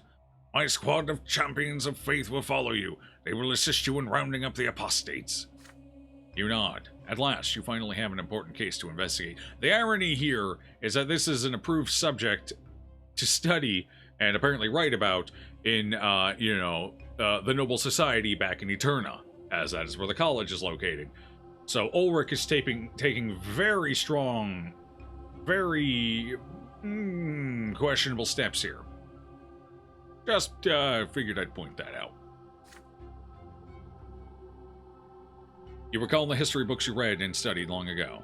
The Latari were an old civilization, an ancient race of magic wielders who worshipped false gods and even enjoyed a brief alliance with the Empire. Around 200 years ago, the Latari disappeared from the face of the world, just like all the other lesser civilizations. Father Ulrich presents you with a gilded mask. The Society's meeting place is a noble mansion on the outskirts of Anazant. As you ride a carriage to the Latari Society, you lean back on the cushions and close your eyes. What do you know of this dead civilization? The most important thing you can remember is that the Latari believed that true existence was the product of their own will. They thought the world around them was an illusion, a dream of their own making. So they were tripping hippies. Got it. And now we get discovered and murdered. Probably. You cannot help but wince at the thought. The world was created by the will of the twins, not the will of mortal creatures. No wonder they rid the world of the Latari. The carriage stops. You meet with a small squad of the Champions of Faith in an alley near the mansion. That guy's had a rough time of it, huh? The squad is led by one Captain David Agaranim, a grizzled, muscled swordsman hailing from Arknea. His naturally grim face is made even more hideous by a number of battle scars. Good evening, Inquisitor Brante. We'll be nearby. Give us a sign and we'll come to your aid. The mansion is large, but inconspicuous. You see noble carriages in the courtyard, many more than you would expected. The gatekeepers bow and open the gate as soon as they see you. It seems the mask is enough to convince them you belong inside. You are ushered into a dressing room of sorts. A change of clothes already awaits you inside. It is unlike any garment you have ever seen. A square of flowing, sparkling cloth with clasps and cords to keep it in place. The servants help you into this bizarre garb. You cannot help but feel rather silly and uneasy dressed like this. But on your chest behind the costume rests the symbol of the twins, filling you with strength. The Champions of Faith await nearby, ready to come to your aid. You can do this. The real question is, did Joe fix charge? Nope. It should be working. I'm not sure why it's not. Everything's in place and ready. I'm having trouble figuring out why it's not working, honestly. Next to a large hall, the windows are covered in black cloth to keep prying eyes away. What seems at first to be a strange performance is playing out before your very eyes. You hear droning, unfamiliar music coming from seemingly nowhere. People fill the hall, dressed in flowing robes and delicate gilded masks with narrow slits for eyes. The people stand and move unexpectedly close to one another, their hands on each other's shoulders as they talk. You approach one of the groups, hoping to overhear the subject of the conversation, and almost recoil when several arms reach out at once, attempting to grasp you tenderly by the shoulder. Steeling yourself, you put a hand on another person's forearm. You do not remember the last time you allowed yourself to touch another human being. The masked people seem friendly and genial. No one appears surprised by your insecurity. They continue their conversations as they accept you into their circle. Their conversations are also quite out of the ordinary.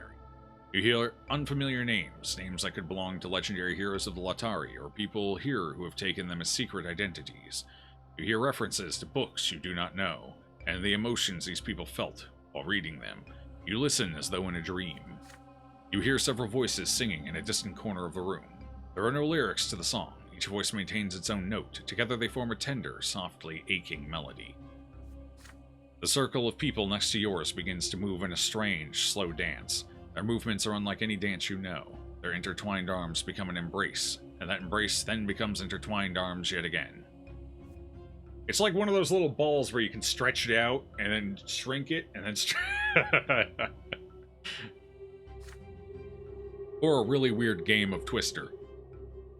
You see golden faces moving all around, and you suddenly realize with perfect clarity that you are a part of this dance too. You are one of them. One with them. You are more than you have ever been before. It is so alluring. It is true greatness. It is power. Limitless, endless power. Your back is perfectly straight now, your head held high, as though you have actually glimpsed another world through their other eyes. During the short time you've spent here, what other eyes? The eyes of a noble? The eyes of the Latari? The entire world is but the dream of the Latari. The symbol of the faith grows very warm beneath your clothing. It clears your mind and helps you break free from the illusion. You are here for a purpose. Without a sound, you mouth a prayer. The younger, defender of the world, aid me so I may serve thee further. Bring order back into my soul. The elder, the spirit of truth and love, aid me so I may bear thy word further. Fill my mind with purpose. You hear whispers of admiration all around you. An Arcanian woman of below-average height, clad in a long cloak and silver mask, descends the stairs into the hall. "Oh, Lady Octavia has something truly special for tonight," says a voice next to you. Lady Octavia! Hey, we picked up and sold her handkerchief once. I think that was the same one, back when we first got to Eterna. And there she is, the secret patron of the Latari Society. Archduchess Octavia Milanitis, the Archduke's own daughter, heiress to the province of Magra. She smiles at everyone gathered here, her pitch-black eyes surveying the hall. The Latari were a great civilization with a wondrous and beautiful culture. Their disappearance from the world is an immense tragedy. Thank you all for coming. We have been united by a shared aspiration to understand the culture of the Latari. We have learned so much already, but the mystery of the Circle of Latari remains inaccessible to us. Today, some of you shall aid me as we investigate this mystery. Please close your eyes and listen. The time is coming when we must be said when what must be said must be said. When the thought becomes the word, when the word becomes the world, thus spake the Latari. I think I'm starting to trip out here. It's in the air. And at this hour we have come together to form this circle, to make our thoughts reality. The Latari made us with the word, and with ourselves we shall make the world. Thus spake the Latari. Only that which is unchanging exists. Only that which is real is eternal. Motion is death. All that changes is an illusion that makes not of aught. Thus spake the Latari. Only one thing in this world is unchanging, the Latari. The Latari is the world, for it is all that is real. Thus spake the Latari. They're going in circles! It's the acid! The LSD's kicking in! As she speaks, Octavia moves elegantly through the crowded hall. Her words enchant and mesmerize. The people in the hall are swaying, seemingly entranced. Octavia stops and whispers something to several chosen members. They walk away deeper into the mansion. Octavia approaches you as well. This close you can smell her perfume. Come with us too, A.L. Long hallway ends in a dark room. Octavia is the last to enter. Enter the circle, O chosen ones, and join hands. Direct your thoughts and feelings towards the circle's center. Towards me. Become one with me. Become one inside the circle. Become Latari. One of the people in the circle begins a droning melody. Others join in the song. Candles burn. There are strange ritualistic symbols inscribed on the floor. You look at them closer. They depict colorful, intertwined dragons. A long, thin knife appears in Octavia's hands. Oh good, it's a blood ritual! This is your brain on drugs. Yeah. So what, incarnation? Can we just slaughter the cultists? We may have just joined. I don't know. This is chat. We're dead. True. The gods are merciful to us. The Latari, their chosen kin. They granted us the sacred laws. The one true faith resides therein. We, Latari, were thus the first creations of immortal gods. The moon sees all it comes across, yet none are equal to our cause. Death is our enemy no more, eternal foe of mortal life. Should it come closer than before, then neither run to it nor hide. The tempo increases, the song becoming disjointed, chaotic, yet somehow orderly and right. The sacred symbol under your costume feels so hot it burns your flesh. Something is happening. It is offensive in the eyes of the twins. So heed the law of Latari, one older than the very sky. He who wakes shall prosper, he who sleeps shall die. Oh no, they're summoning. They're summoning! They're summoning something! Cthulhu rises, our Lord and Savior is here! As she speaks these final words, Octavia Milonitis discards her cloak. She is naked, her beautiful body completely uncovered. The song reaches its climax. Those standing in the circle sway from side to side, their eyes rolled back. They are lost in a trance. Octavia holds the knife to her wrist.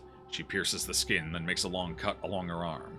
Bluish blood begins to trickle down her fingers and onto the floor. Octavia raises the knife above her other wrist. A moment more and the ritual will reach its culmination. Should you intervene? Wow, we just really do not have a lot of options today, do we? We're short on eloquence, way short on eloquence. And we're way too short on theology. Jeez, we do not have the stats for the priest line, do we? God damn. Interesting. Alright, well, arrest the apostates. You rush out of the circle of Latari and call for the champions of faith. You break free of the circle, out of this house. The song behind you stops and dies. You hear bodies fall to the floor, one after another. Run, you have to run. Oh, she's killing everyone, okay. You do not look back as you run outside. You rip the mask from your face and wave your arms. The champions of faith appear before you at once. Hurry, the house is full of apostates who must be arrested at once. The champions of faith storm the mansion. Some of the nobles make a futile attempt at resistance. Most surrender without a fight. You return to the dark room deep within the mansion. The ritual has been cut short. The people are still on the floor, collapsed, unconscious. Octavia Milonitis is on her knees, nude and bleeding. You clutch at the thin silver slab, with a prayer to the elder etched into the metal. Winds grant me the power of healing. As the slab dissolves in a silvery glow, light begins to emanate from your hands. The wounds on Octavia's body flash white. Slowly, they begin to knit. Octavia Milonitis is returned to her father. The Archduke of Magra expresses his profound gratitude to the Inquisition and promises to see to it personally that his progeny is returned to the faith. His dynasty now bears a mark of great shame. Well, that actually kind of worked out for us. Okay. The other nobles await their execution, one by one, under the watchful eye of Inquisitor Ulrich. The wayward souls ascend the pyres to face the judgment of the twins. The Latari society quickly becomes the talk of the entire city. How could this have happened in Magra, of all places? Many turn to Patriarch Cassius for answers. For the first time in a long while, he has none. This marks the end of your first year back home. Inquisitional power is going up. Tolerance of faiths is going down.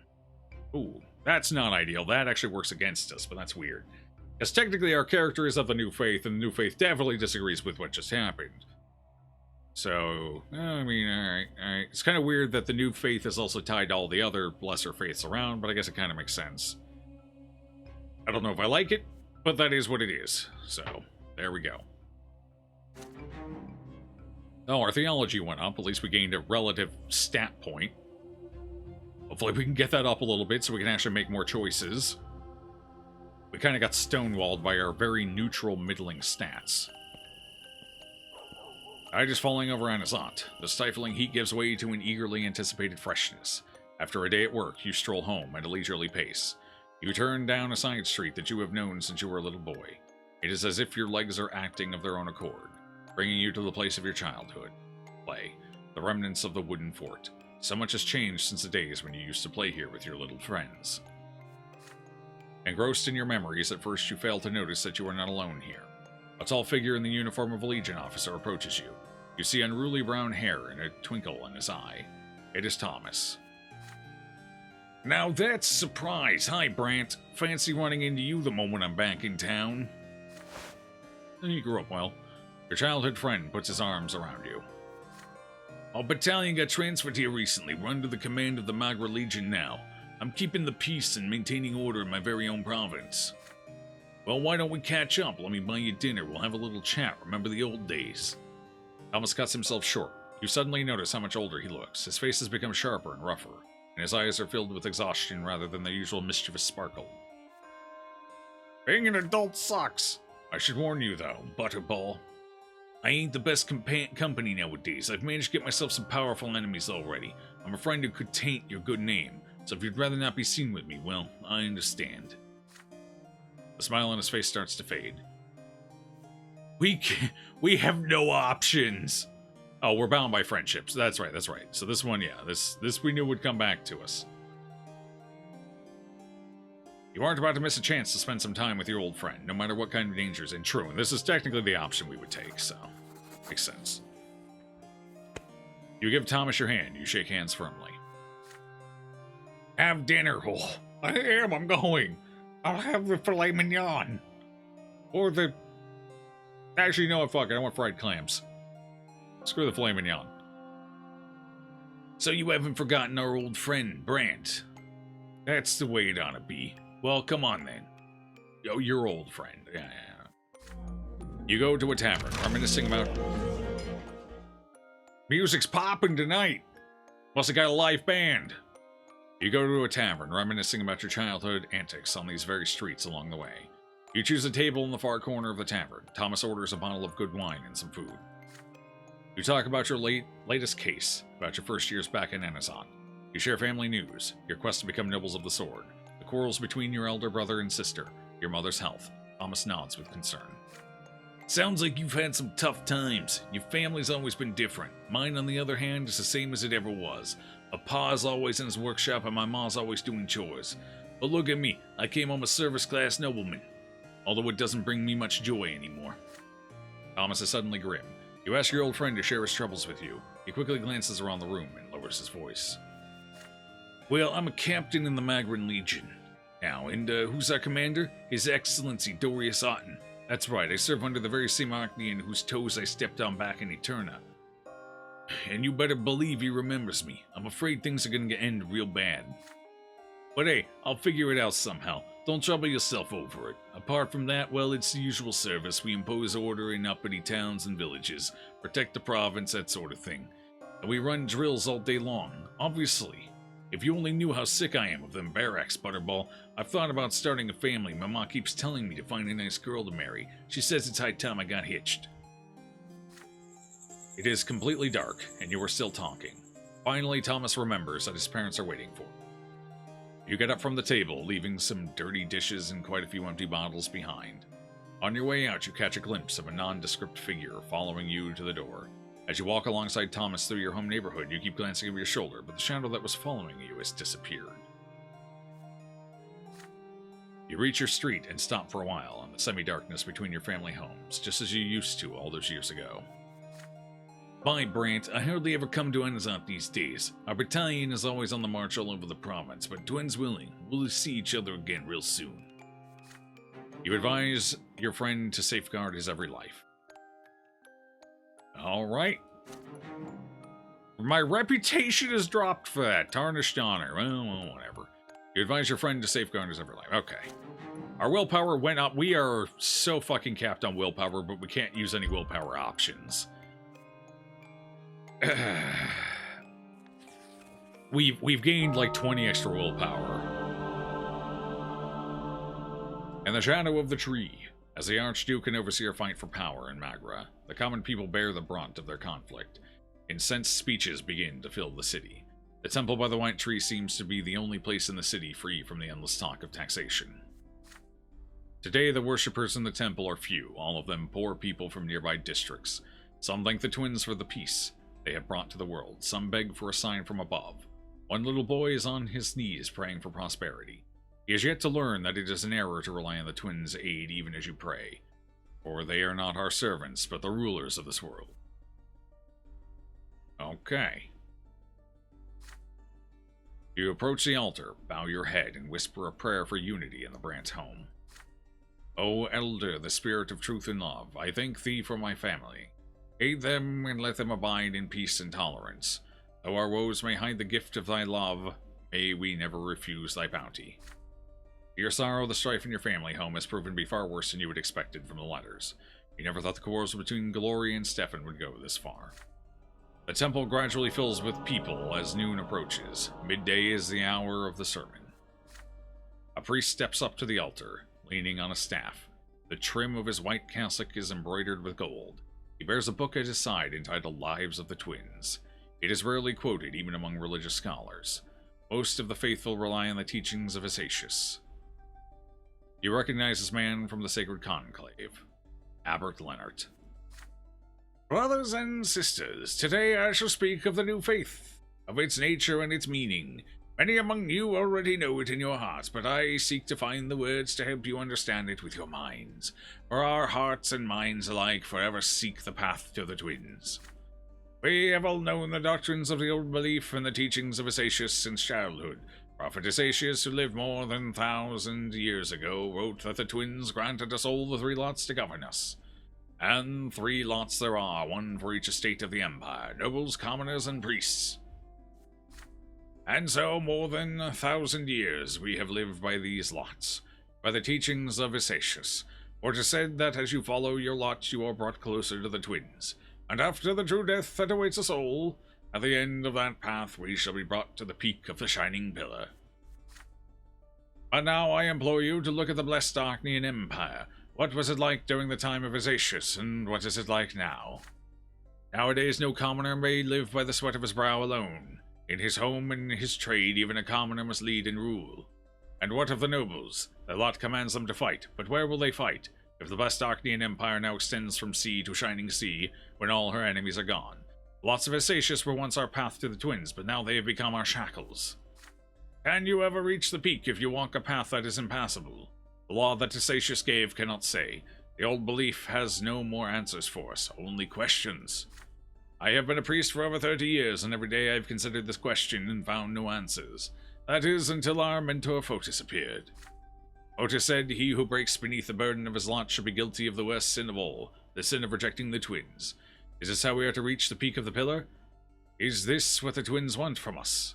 And Photis said, if the empire in which we live has changed over time, should not the faith change along with it? And the new faith says, do not confuse your worldly life and the estate into which you were born with your spiritual life, for each of us must find the twins on his own. And so may every person find his own lot, his own path to the twins. If a noble must suffer in order to purify his heart and fill it with the love of the twins, then such is his path. And if a commoner enjoys the fruits of her labor and thanks the twins for their gifts, then so let this be her path to the top of the Shining Pillar. The priest's calling is to offer guidance so that each of us can find his way to the twins, to their law, will, and love, and thus to bliss in the hereafter. Many servants of the church still persevere in their rejection of the new faith. They find it difficult to reject what they have long considered to be the unshakable foundation of all existence. They find it difficult to face the truth. Let us pray to the twins that the guiding light of the new faith will find them as well. Most people in the temple kneel and bend their heads in silent prayer. The abbot prays along with them. Some, however, remain on their feet. These people shake their heads with expressions of distrust and disapproval. The sermon ends. You feel it is time for you to leave, but then you notice the abbot motioning for you to stay. He walks up to you with a smile, as if seeing an old friend, gestures you to sit on a pew. Inquisitor Butterball, we have not been introduced yet. I am Father Leonard, but you probably know that by now. How do I know of you? Why, it's no miracle. A good friend of mine, Augustine Elborn, told me about you. He is a friend of your family. Sir Elborn is a long-standing follower of the new faith, and I have taken it upon myself to act as his counselor in matters of the faith.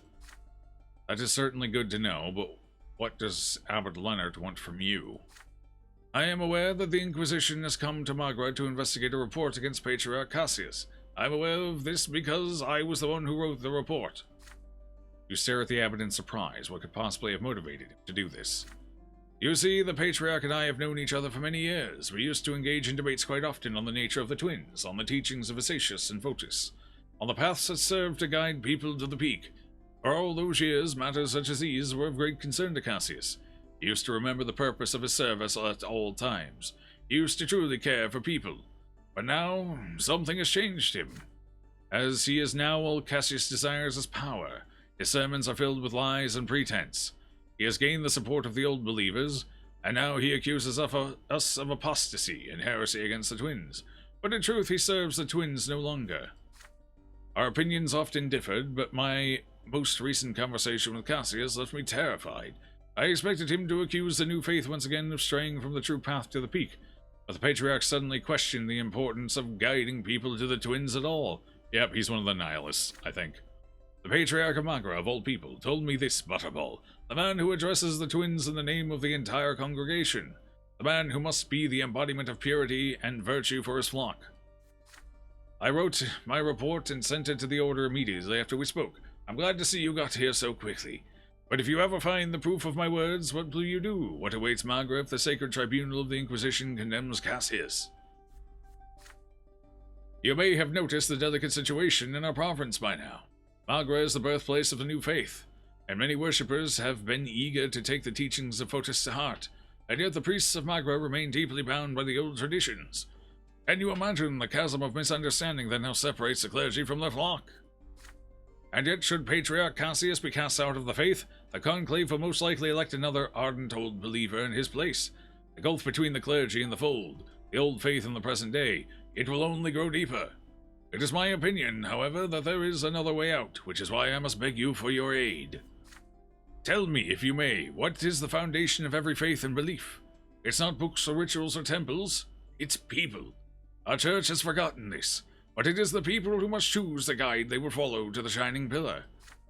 And I know you came to Anazat to weed out heretics and apostates, but I'm begging you, please do not judge in haste. The fear of punishment paralyzes those who are on the way to the new faith. Please allow them to seek answers on their own. They might stumble along the way, but this is the price they must pay to blaze our own trail. We must pay. And when all is said and done, the new faith will be our salvation. For Magra, for the Empire, and for every person who lives within it. Alright, well, again, we still can't use our... Although in this case, okay.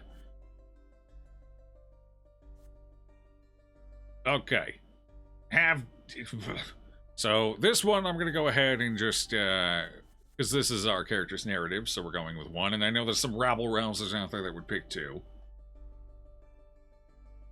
One? Oh, well, maybe not.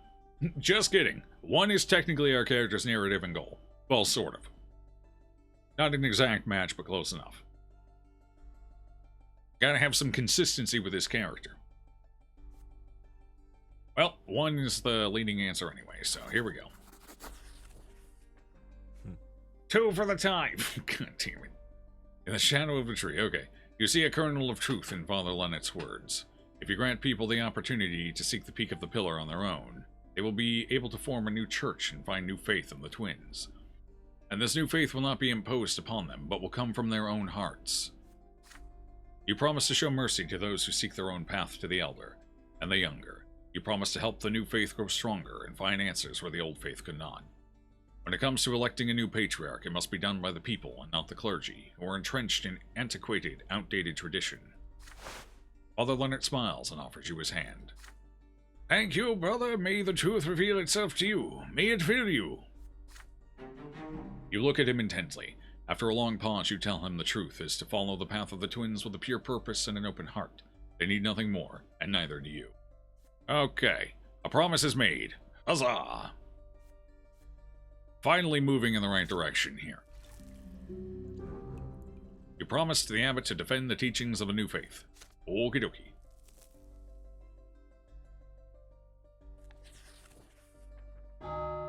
A call of the ancestors.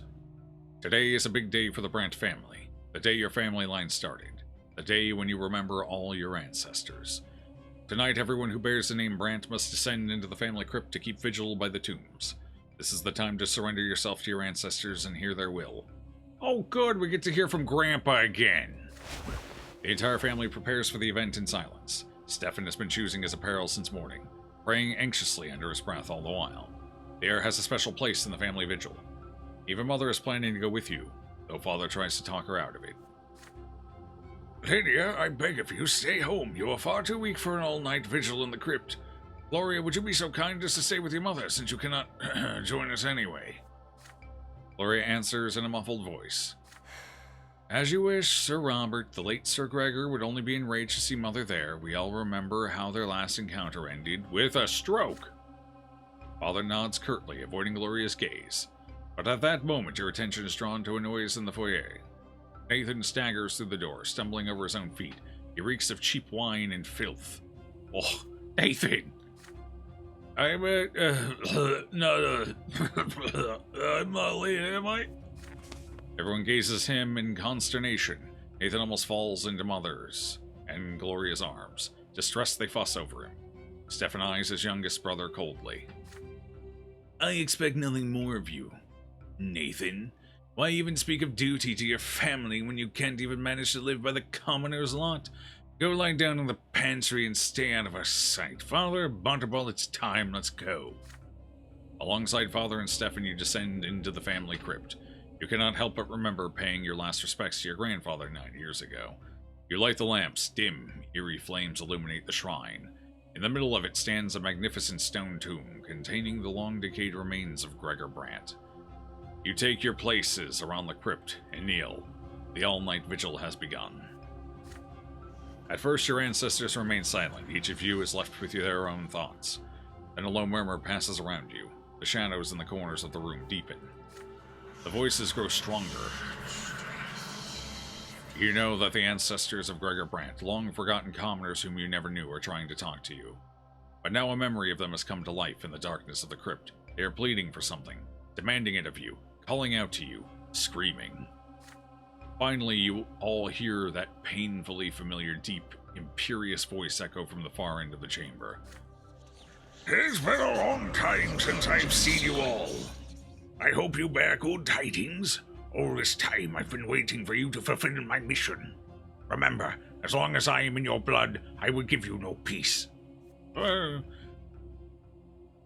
did not have my family ennobled just to see our line cut short. Our blood tide must join the grand flow of the Empire, and then each of my descendants will inherit nobility forever and ever. But I do not see any of you before my tomb. Where are you hiding? Where is the head of our family? The man who will speak to me? Where is the man who will heed my will? Father rises from his knees and makes his way toward Grandfather's stone tomb, the source of the booming voice. But Stefan suddenly pushes him out of the way. Father takes an indignant step forward, but Stefan firmly bars the way. Stop it, Stefan. You are my heir, but you are not the head of this family. Father, it is not you that Sir Gregor is addressing. Adding the nobility of the sword is my duty to him. He has long forsaken any hope of seeing you achieve it. You must understand that I am the one who will fulfill that duty. Stefan does not let him pass. Father breathes heavily in anger. You can all but feel the frantic beating of both their hearts, resonating somewhere within you. Both your father and brother seem to have forgotten that you were here too. Even the restless voices of your ancestors have grown hushed, waiting for the outcome of this confrontation. Ha! Well, it definitely wouldn't be us. Side with Father or support Stefan's superiority? One? Yeah. Side with Father. Has our character ever sided with Stefan in anything? The only time we sided with Stefan is when he was that one time where it seemed like he might not be a complete asshole, and he actually went out to defend Gloria. That one time, I think it's the only time we've ever sided with him. Period. And that was fleeting and ended up not lasting for long, so...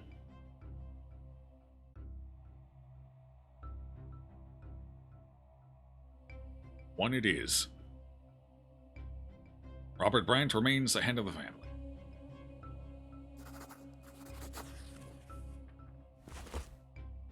You block Stefan's way. Your ponderous voice fills the dark crypt.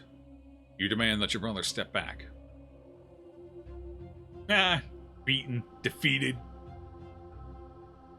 You demand that your brother step back. The head of your family is your father, Robert Brante, and so it will be as long as he lives. Could your brother have forgotten that it is part of the noble lot to acknowledge and honor seniority?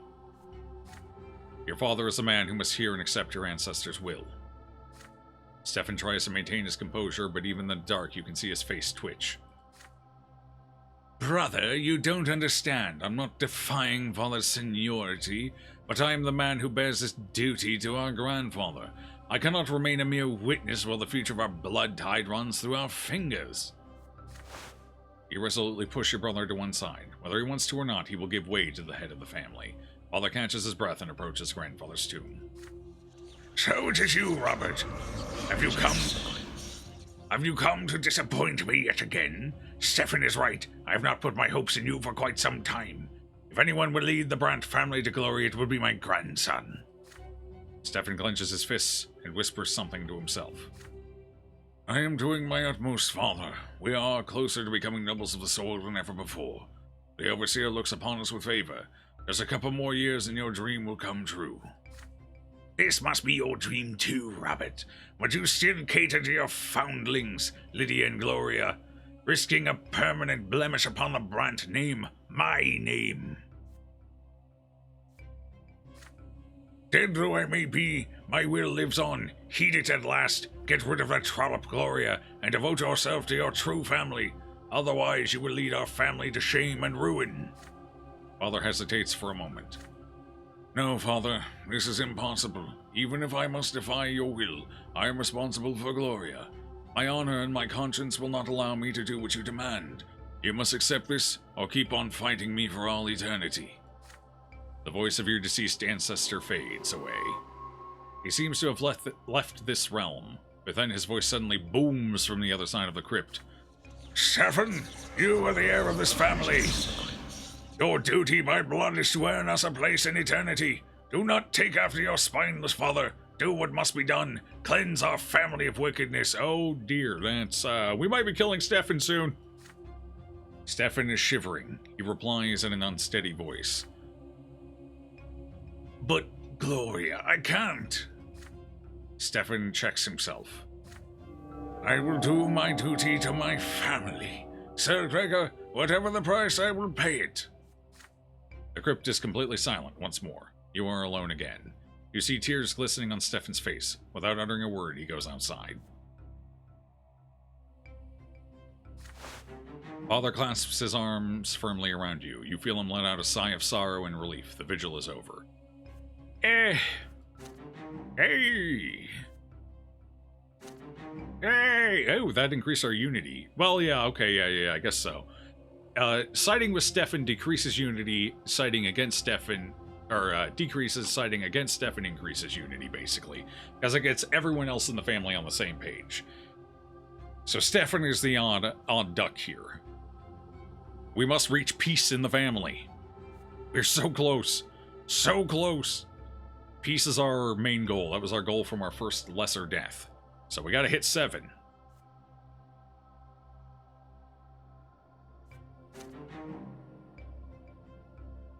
Father clasps his arm. Alright, and we lost a little willpower finally, thank God. We keep stacking it. I think we hit plus 50, which we can't have, so that was a lot of wasted willpower.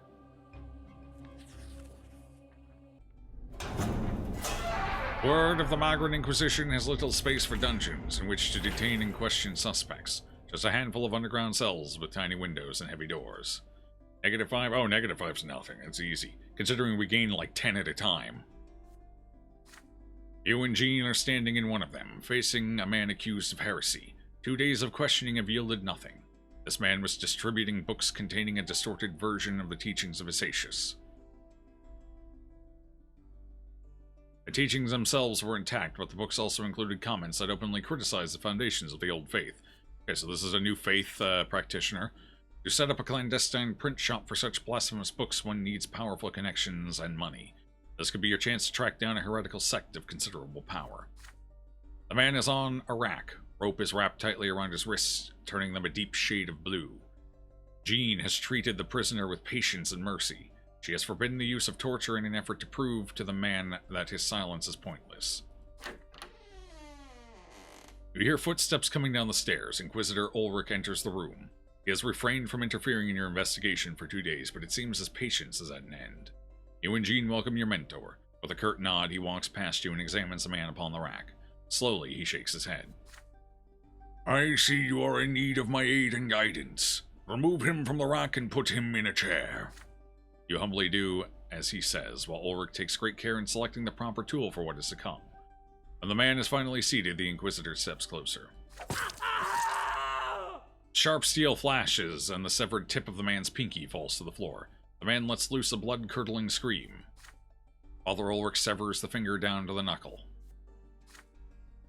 Well, where's the print shop? The man shrieks and curses at him. Father Ulrich walks around the chair. The prisoner's eyes bulge in terror.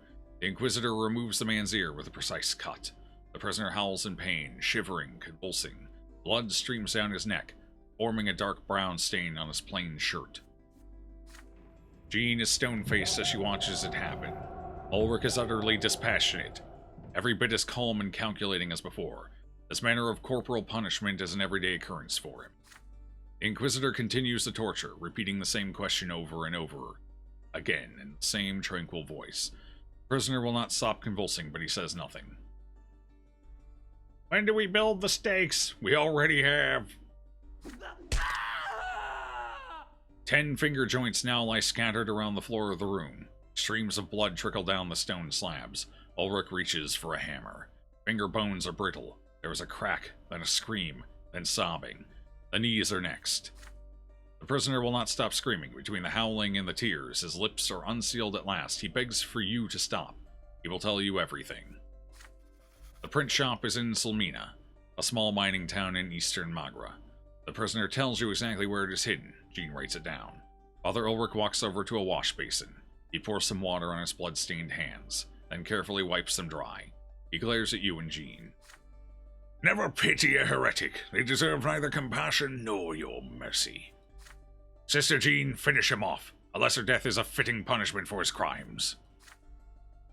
Father Ulrich, forgive me for my impudence, but this man's fate must be determined by a tribunal. Sister, I have personally sentenced him to lesser death for his sins. The tribunal is a mere formality, a senseless waste of time, just like your attempts to convince him to speak. Forgive me, but I refuse. You and I belong to the same lot. You are not a noble. You cannot give me orders. You are far too arrogant for a girl barely out of a seminary. Father Ulrich's voice rings like hardened steel. Jean meets his gaze defiantly. The prisoner is sobbing quietly, still shackled to the chair. 10 joints! Jeez. Tribunal. Surprisingly, we need to support Jean here. I didn't think this would happen. Because technically, we're supporting the new faith, and this guy is technically a new faither, so killing him definitely proves to be an issue. Killing the prisoner helps us kind of keep our goodwill in the Inquisition, on the other hand, but I'm worried the way the game unfolds that might come back to be an issue later on, and that the game will just assume we're old faithers, which could be a problem. Mechanically within the restrictions of the game.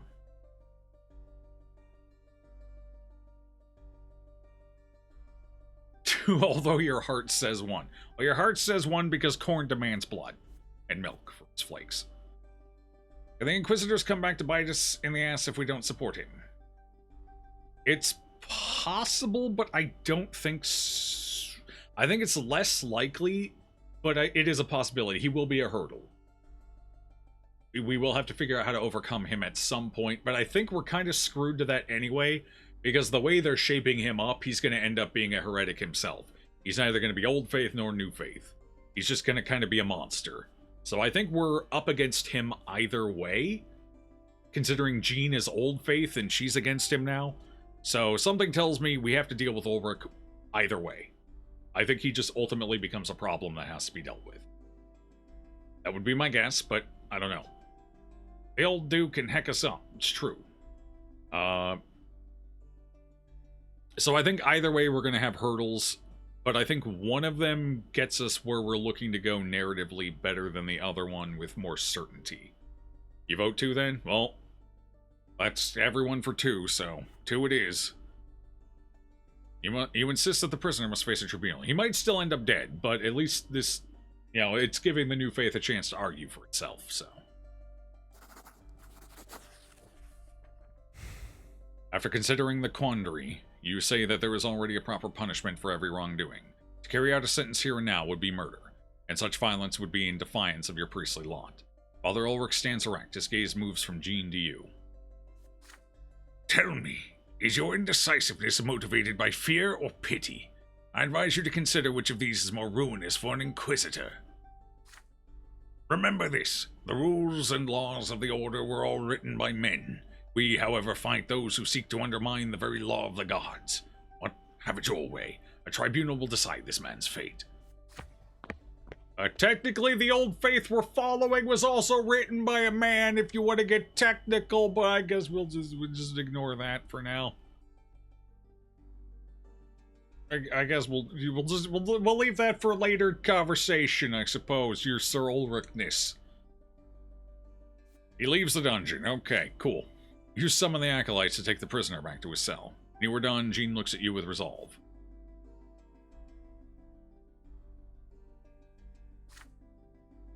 The younger is the law, the order, and the form. To serve the twins is to obey and protect the law. I'm glad to see you understand that. True. Well, I mean, you know. 2 days later, the prisoner was burned at the stake. Father Ulrich insisted that the heretic be sentenced to true death. Jean attempted to appeal the sentence, but the Inquisition tribunal stood with Ulrich. You watch the execution take place in the yard of the Inquisition ward. The prisoner's howling under torture seems quiet compared to his screams of agony as he is consumed by the flames. You cannot look away from his burning body. His death comes slowly. Killing him yourself 2 days ago would have been a mercy. Alright, so I think we might be able to turn Jean to the new faith here. I think there's a possibility. Be difficult. Very difficult, because she's steadfast in faith, but I think Ulrich is going to help us with that. So that could be beneficial. Oh, we knew this guy was fucked. I didn't imagine it was going to be a true death. I figured it would still be a lesser death, but, you know. Our character supports the new faith. The Reformant faith. Which Cthulhu are we rooting for? The Cthulhu that wants people to choose their own way because that is pure chaos. Enough of this order nonsense. Chaos is the only way forward. Chaos demands freedom of will.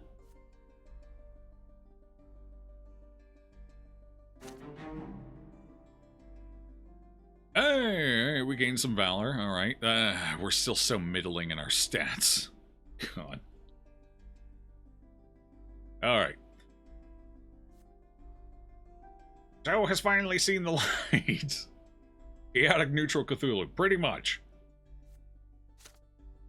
Well, our valor's up. I guess if we get in a situation where we need to fight, we're still probably in trouble because, let's be honest, 11's not that impressive. At least we can hold our own, I guess. But so far, all the checks have required anywhere between 11 and 13. So, just a few days into the year, Mayor Egmont, chairman of the Lesser Quorum and owner of several silver mines, made a speech that caused quite a stir in the province. Though a commoner, Egmont had the gall to demand that the Magran authorities both enforce and obey imperial law. What is the use of the imperial laws if they aren't enforced as they should be? Even today, any Anasot nobleman who gets up on the wrong side of the bed can draw his sword and run a commoner through with impunity. These gentlemen may be our rulers, but does that mean they can defy the Emperor's will?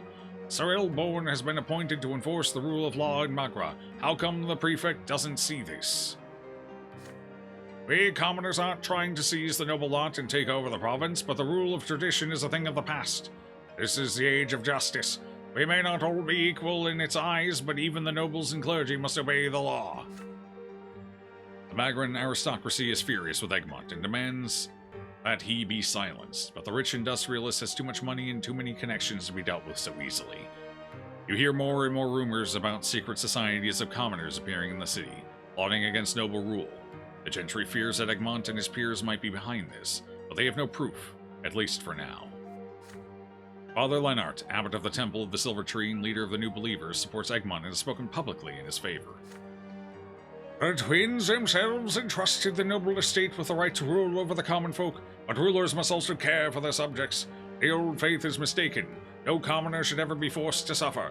It is for this very reason that the imperial law exists. It is there to ease the people's suffering. May those laws be duly enforced, and may they serve all the people of the Empire. Alright. Struggle for power continues. Alright. Order has gone down some more. Well, it's still within the same territory. Wealth of Magra has depleted a bit more. That makes sense. Wait, how did that make sense? Considering it's a wealthy commoner currently pushing things, why would the wealth deplete from this? I guess the turmoil, I suppose. Or maybe it's a representative of the continued double taxation, I suppose. That's probably what it is. Sup, Yuri? Good evening. The printed page. The first days of spring. It is early morning. The carriage bounces over a pothole on the road, jolting you awake. The village of Selmina is already on the horizon. You are close now. You travel alone, escorted only by David Agaronim and his champions of faith. Father Ulrich was so intent on denying Jean the chance to investigate the print shop that he called for an Inquisition tribunal meeting for this very purpose. Your mentor thought you better prepared for the journey to Selmina, and the other Inquisitors stood by him. Father Ulrich and Jean, there's a rift. We're going to be able to capitalize on that eventually, I think. A new subscriber. Come, steel yourself. We are building an army. Holy shit, the new faith grows! Jesus! Melv with 10 gifted subs. God damn, appreciate that. Just coming on in here and throwing it down on the table like that. I respect the play. But I appreciate that. Thank you, and welcome in new subs.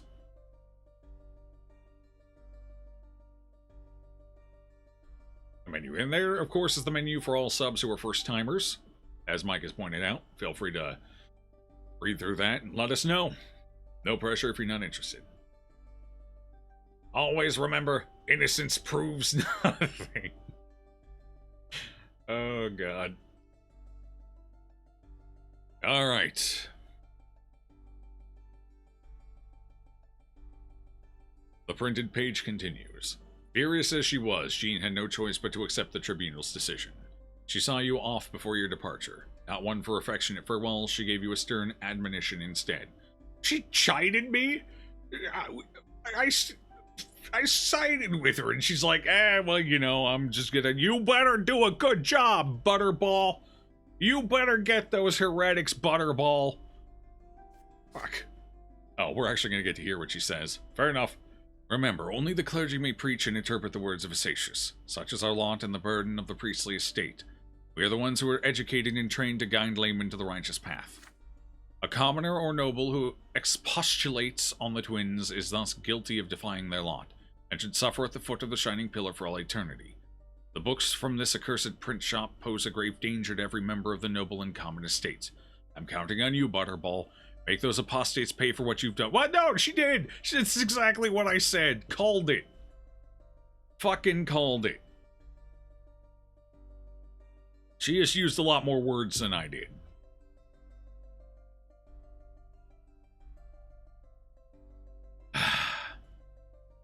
Your request? Oh, up above. There's a paragraph in chat underneath Mike saying exclamation point menu.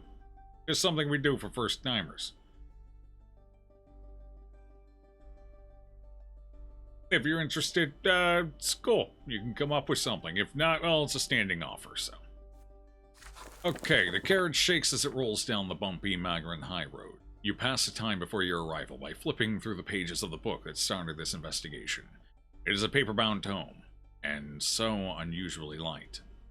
You look through the familiar lines, the teachings of Asatius. In this section, the prophet outlines his thoughts on understanding the lots.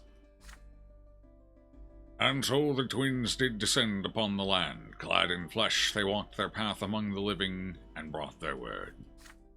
Blessed was the Archnean race to carry their rule throughout the land, transforming the land to suit their own design. For this design was pleasing to the twins. And so the twins did anoint the bloodline of Tempest to rule over a worldly kingdom. Such was their will and love and law. And so the blessed the Archnean Empire came to be. And so the law of this land became, intertwined with the law of the heavens. And thus spake the elder, He who lives a righteous life shall know eternal bliss upon the peak of the shining pillar. And thus spake the younger, He who defies the law in life shall find eternal torment at the foot of the shining pillar. What is a righteous life? The elder would not say. What is defying the law? The younger would not say. But there was no malice in this, nor was there any secret.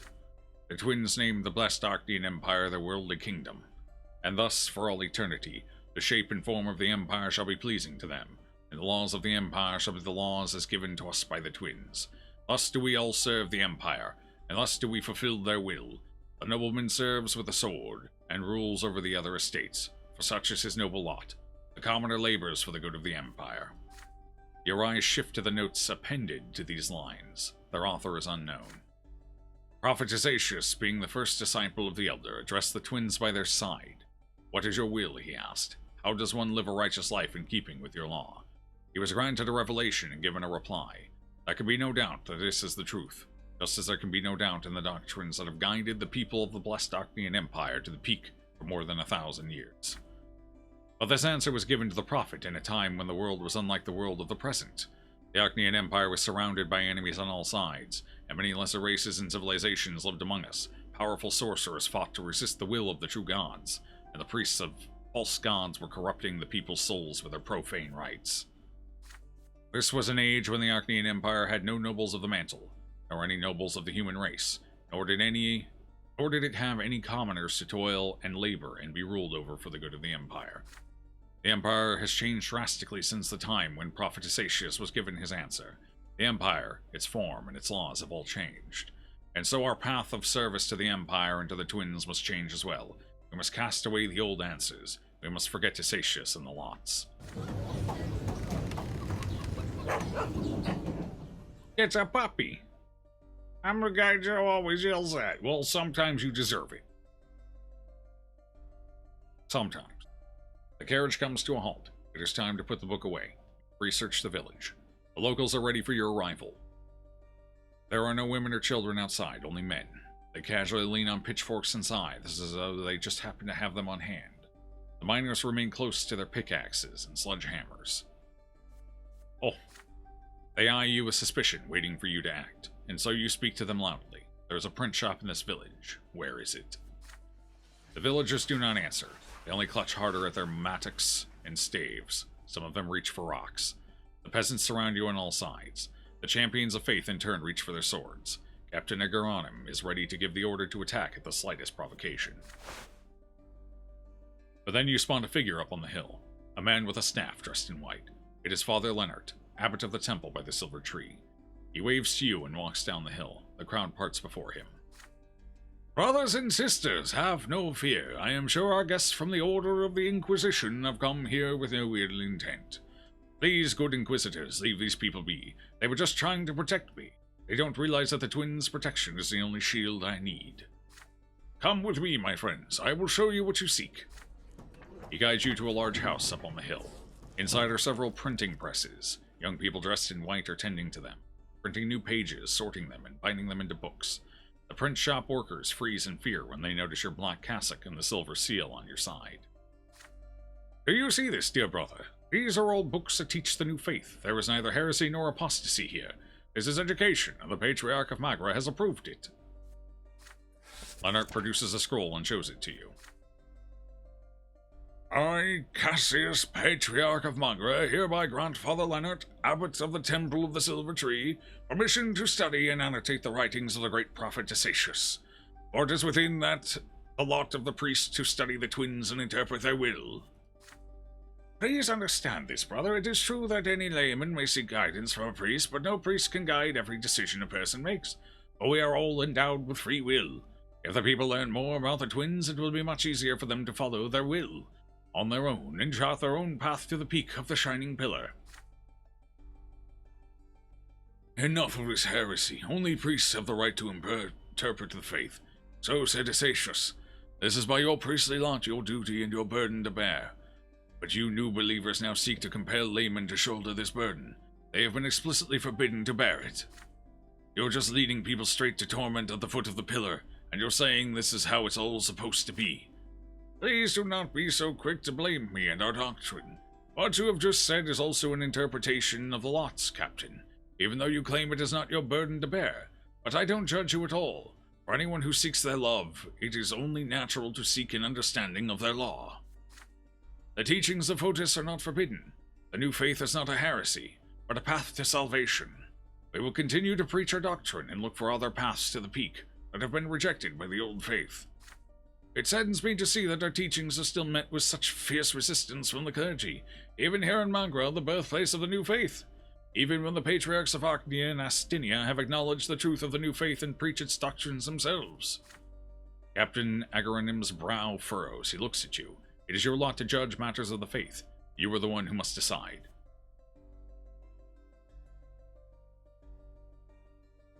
Alright, well, we only have one choice here, unfortunately.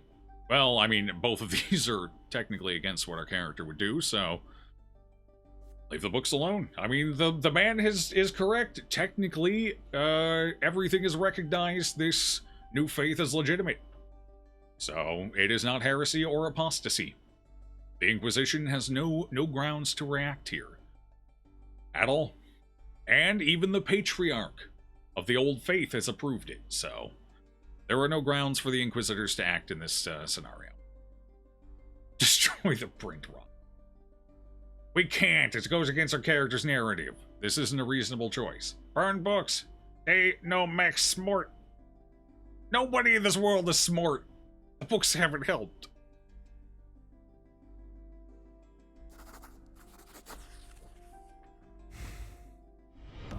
Our illustrious Down with Mike, all hail champion Clubby. returns. Welcome. What's up, Lord Danky? Welcome back.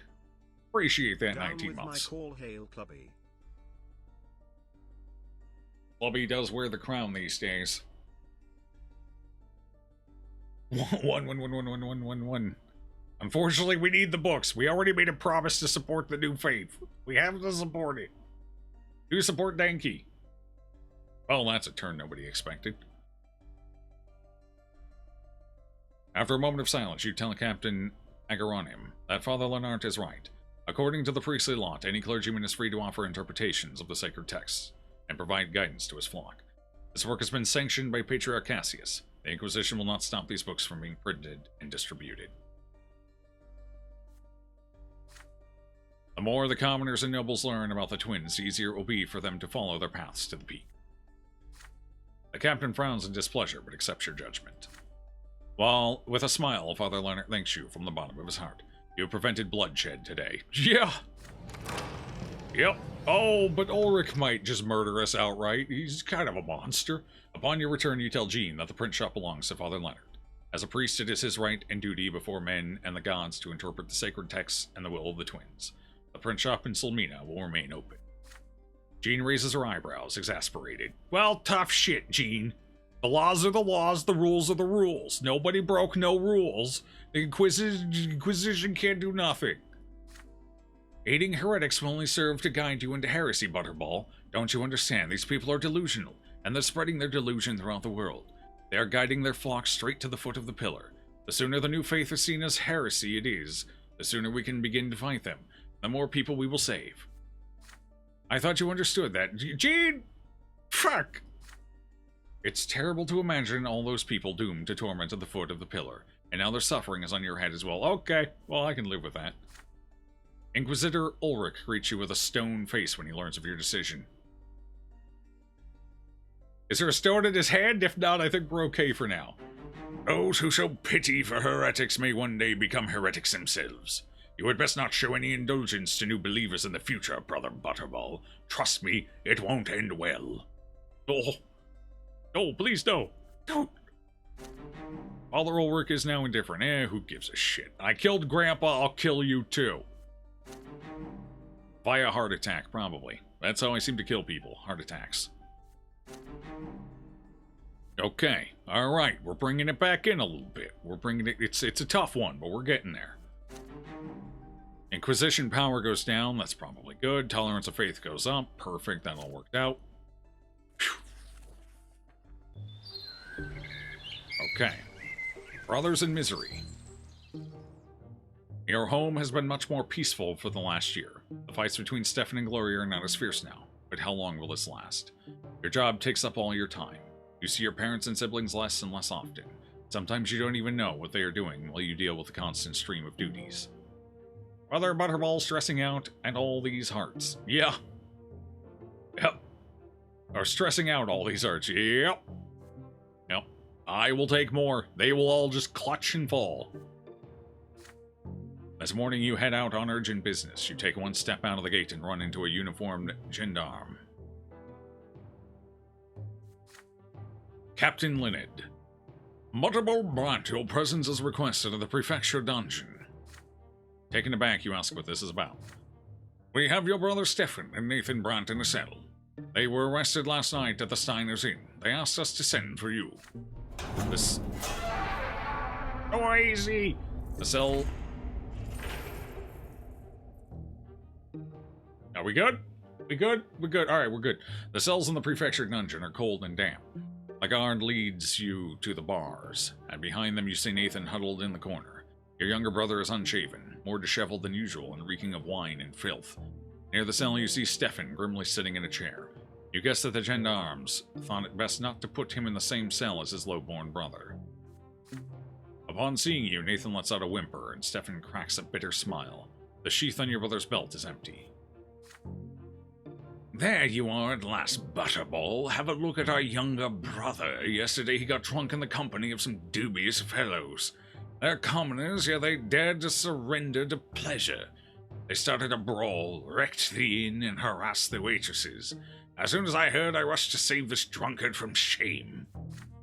Nathan cowers into the corner, horror-struck. I walked in and demanded that Nathan come with me, but his cronies wouldn't let him go. That's not true. You just grabbed me by the collar and dragged me after you. You nearly suffocated me.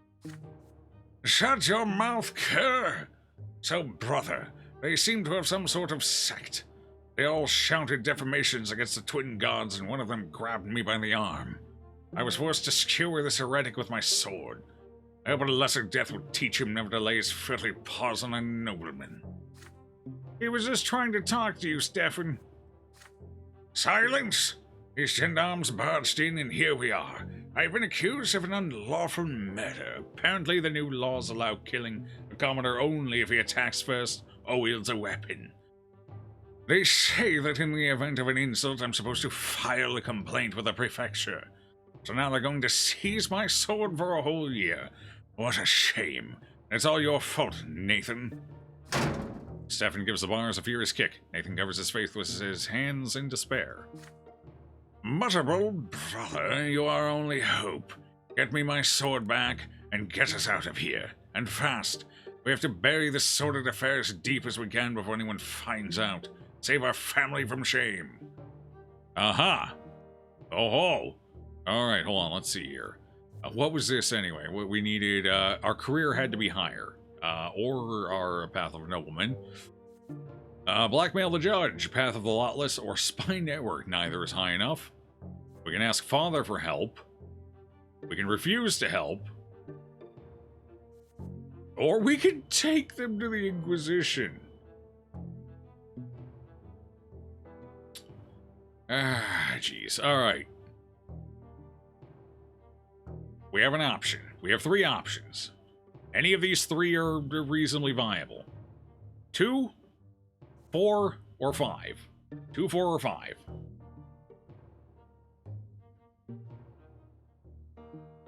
Burn. Well, we don't know if they'll burn. We don't know what'll happen. 2, 4, or 5. Do we have any strong opinions? Right now we got a tie between 2, 2, and 4. I will roll. I will do it. I got the dice right here. We got another 2. Okay, so far we have 2s.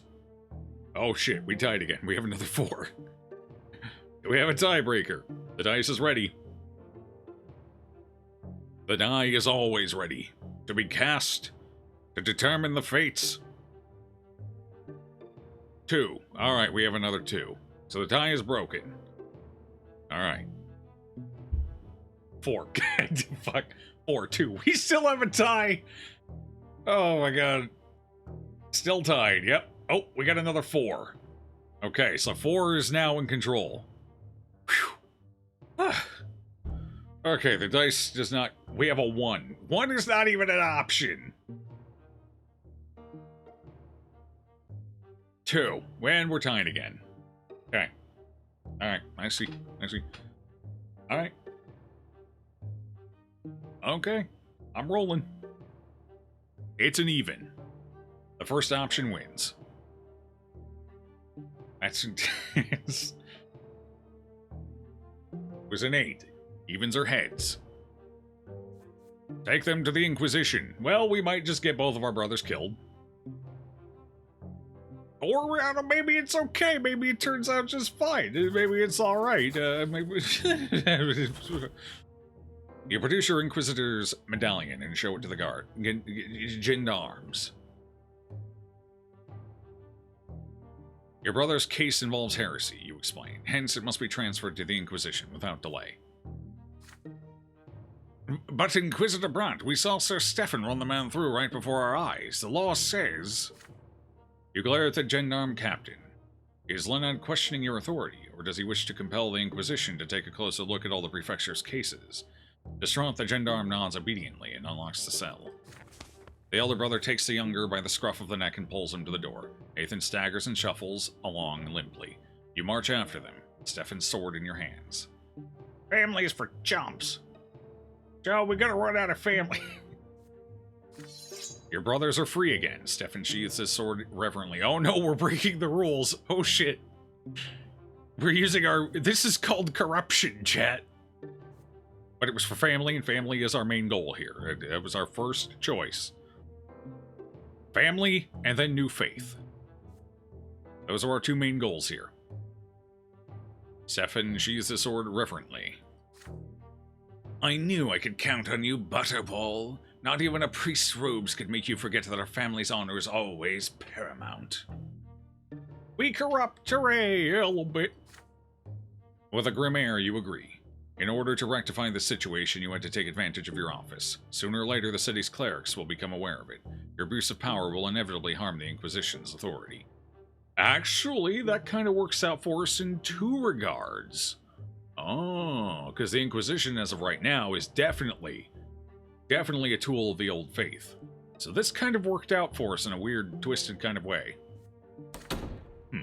Back home, Stefan starts lecturing Nathan. From now on, there will be no more drinking bouts or other nocturnal exploits. Who are those rogues you befriended anyway? Stop shaming this family. If you're so worthless, at least let others go about their business in peace.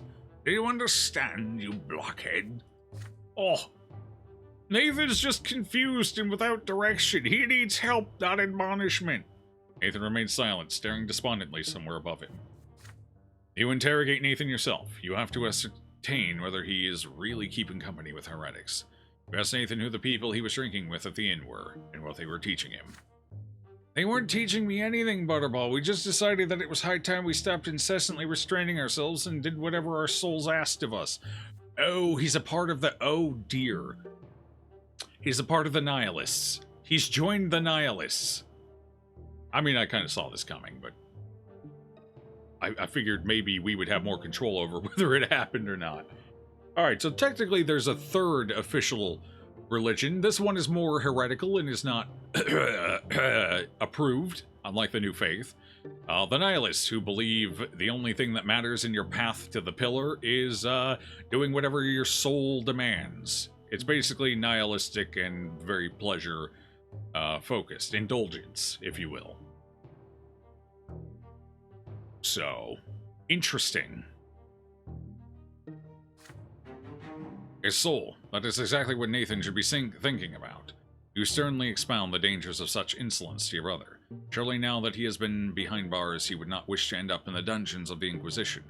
Nathan furrows his brow and stares at you in silence. Whatever he is concealing, you will not be able to force him to reveal it now. Okay, well, good, great. Oh, we still gained. I mean, we're capped out, but it still went up. I guess we did get him out of a pinch there, so. Inquisitive power is down. Perfect. Perfect.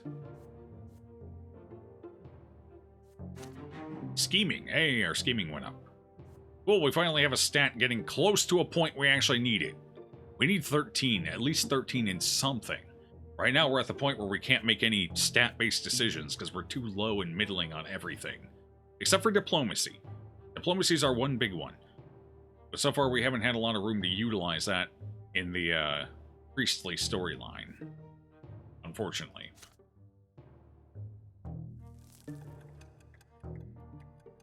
Live chaste, die young, leave no family behind. Something tells me little Nathan's probably got a few little bastards out there at this point. The guns of Illyria. Ooh. Magra has received alarming news from the neighboring province of Illyria. The low-born convicts toiling in the Illyrian mines have revolted against their noble masters. For the first time in many long, peaceful years, commoners have taken up arms. Worse yet, the insurgents had guns and gunpowder, and no one knows how they got them.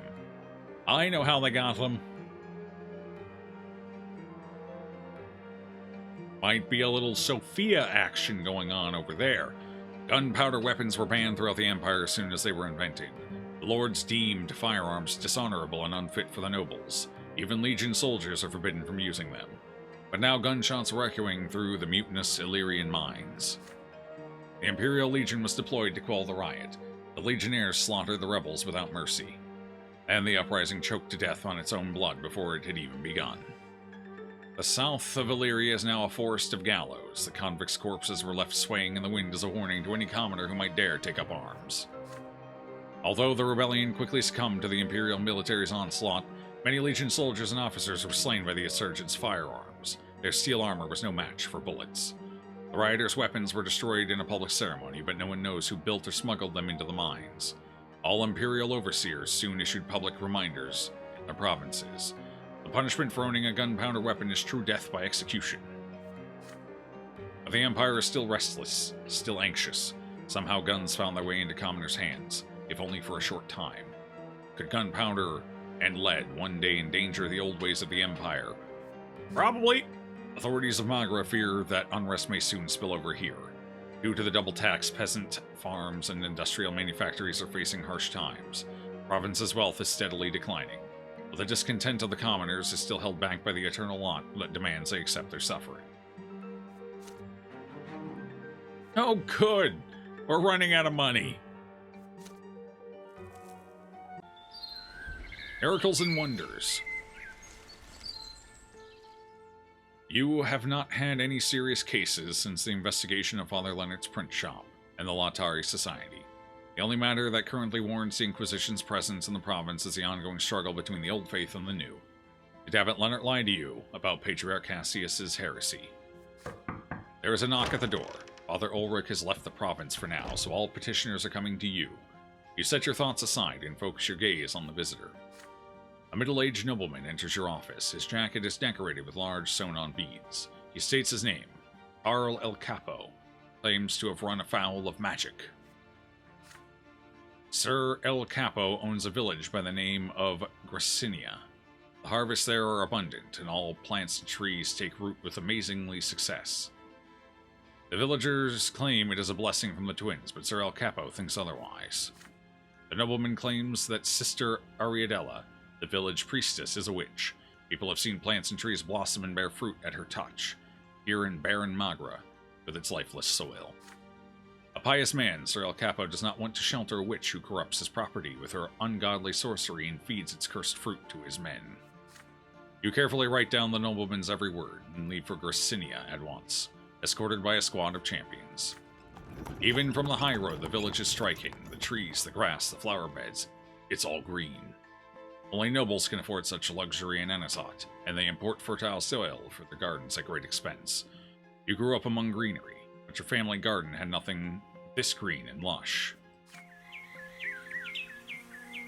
You come to a halt next to a small, well-tended little house.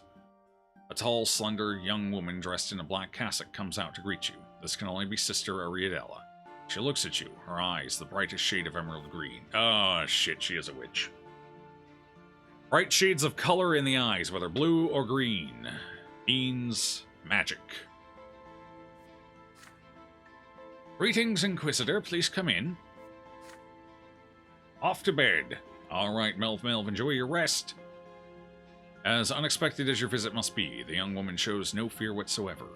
You tell the champions of faith to remain outside for now. Ariadella takes you to the backyard of her home, a beautiful verdant garden. So, Inquisitor Butterball, have you come to proclaim the miracle? What? What miracle? Ariadella smiles. She gestures to the flowers and trees growing all around. Why, just look. It's a miracle. A vast garden has appeared here, all thanks to our hard work and prayers to the twins. There's no garden like it anywhere else in Magra, except for those with imported soil. I've prayed for this ever since I was a little girl. It all started when I prayed for my mother's flowers not to die, and as soon as I touched the soil with a prayer on my lips, it became soft and the flowers grew strong. I've been doing it all my life. I just pray, touch the earth, and the soil lives again. This is why I became a priest. I wanted to use my gift from the twins for the good of the people. I went to Patriarch Cassius, and he guided me towards the priestly lot and sent me back home to Garcinia. And now our life here has become truly wondrous. Thank the twins. I knew you'd come. I just knew it. Who else should proclaim this miracle from the twins if not the Inquisition? Ariadella whispers a prayer to the heavens and touches a green stalk. It responds to her touch with a little bud. A moment later, a beautiful flower unfurls to greet you. The girl turns to you. There is great expectations in her eyes, and sparks of verdant green. You try your best to let her down gently. This wonder is different from the miracles worked by the twins. In fact, it is the opposite. The young woman's power comes from heretical magic, a distortion of the law of creation, an act abhorrent to the twins. The priestess's face expresses confusion, then terror. Red Bull gives you wings. It sure does. Well, the difference between priests and witches, institutional indoctrination. Well, it's magic. The difference is magic. Kind of, actually, yeah, because the priests more or less have a sort of magic, but it's not from them, it's from artifacts. But, like, a priest can take out a scrawled piece of silver with prayers on it, and then that prayer can do something akin to magic. So, kind of. Sort of. One is a power granted from an external force, where one is a power granted from within. At least that seems to be how they differentiate the two so far in the game.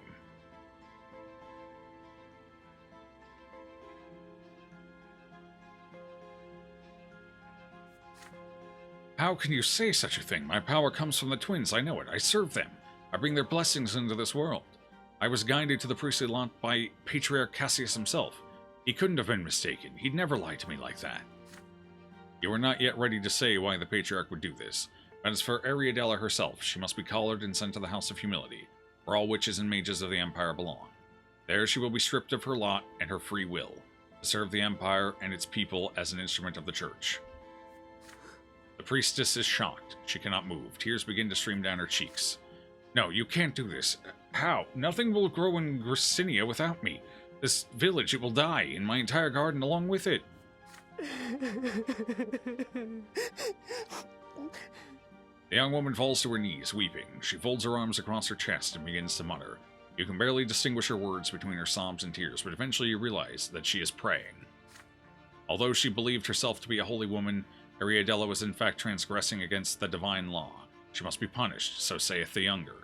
And yet she has devoted her powers to a good cause, utterly unaware that what she was doing was wrong. However, there was another question. Why would Cassius allow her to use magic in the name of the twins? It could not have been a mistake. The Patriarch intentionally set her on this heretical path. But why would he commit such sacrilege? To what end?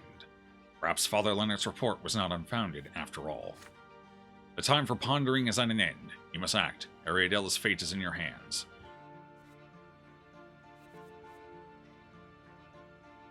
Well, not a whole lot of options here. Let's see. Inquisitor power. Okay. Proclaim this occurrence as a miracle of the twins. Again, we're being punished because we had very middling stats. Save Ariadella requires Gene to be greater than 2, so almost.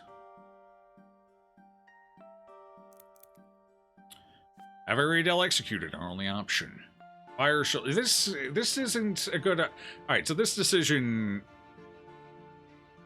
is kind of a rough one. Because, A, this is not how the Inquisition works. Option 1 should be the automatic one. Option 1 is how the Inquisition operates, and we are an Inquisitor. Option 1 should be the default one that you can just do. Having Ariella executed should be the one that requires Inquisition power, because that would... So the story's kind of stepping on its own toes here a little, with the way they locked out some of these. This option makes... And I don't know why Jean is involved here. This one should only be scheming and joined a troop. This is the first one, so far, in the entire game, where I'm like... these options are terrible. Usually the options more or less make sense, and the restrictions and requirements for them more or less make sense. This is the first decision we've come to where the requirements and choices based on options don't make sense to me. This one makes sense. This one here is fine. This one is probably correct. These two should be flipped, just straight up. And this one should not have the gene requirement. I'm not sure what the hell the gene requirement is even doing there. I guess maybe she needs to cover it up, but she wouldn't cover it up. It's completely against her character, considering she's hardlined, devout to the faith. So this restriction also doesn't make sense. I don't like this event so far. This event feels off. We finally murder. So, booze and murdering, I guess so. Alright.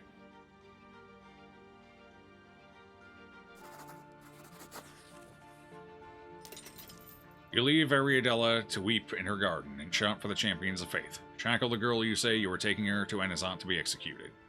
Again, I'm protesting this event for now. Horrified, the villagers watch the soldiers drag the priestess to your carriage in chains. The women scream, the children bawl, several men try to fight their way to Ariadella, but the champions of faith keep them away. You barely avoid a confrontation as you leave Grisinia. Back in the city, you order preparations to be made for Ariadella's execution. Everything must be done quickly before the Patriarch can intervene. Later that night, in the square by the Inquisition ward, the people of Enizant begin to gather.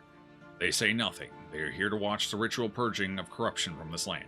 Keep in mind, in our own discussion with her, one page prior, we said, by law, she was to be collared. That is how it happens to witches. The execution is completely...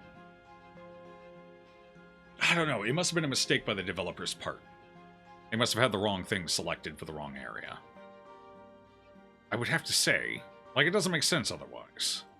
None of this entire event doesn't make sense. Oops. What did I miss? In the square, the people of Enizant begin to gather. They say nothing. They are here to watch the ritual purging of corruption from this land. The young woman is bound to a wooden stake and surrounded by kindling. In a loud voice, you proclaim the sentence. The witch Ariadella shall undergo the ritual of purifying flame. May it cleanse this land of her abhorrent magic. The flames grow reluctantly. The wood produces smoke rather than fire. You close your eyes and begin to recite a prayer. The champions of faith join you, and soon everyone in the square is chanting. Glory be to the younger, defender of the world and the shining pillar. Glory be to the law he has bestowed upon us. Glory be to the order he protects. May he bless our deeds. May he preserve us from corruption and lawlessness. May his strength abide with us. But the choir of voices cannot drown out Ariadella screams as she dies her true death in the flames.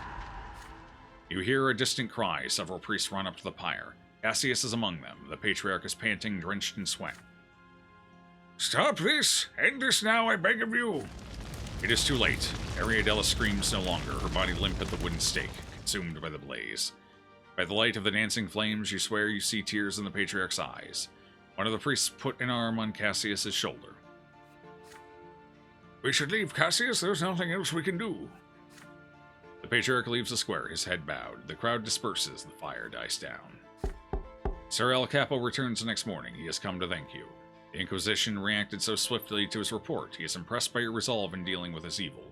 At first he had feared that the woman's comely appearance might cloud your judgment. You are indifferent to the nobleman's flattery. You made this decision for the sake of the twins, to cleanse the world of the taint of magic. A human life is a small price to pay for such a lofty goal. Tolerance of faiths goes down again. Okay. Well, as long as we stay over. Fine. Reputation went up. Well, alright. Fair enough. Diplomacy went up. At least we gained something useful. Why did diplomacy go up for that? We did nothing diplomatic. This entire event sucks. I hate this entire event. Nothing about it makes any fucking sense. Why did we gain diplomacy? We did nothing diplomatic.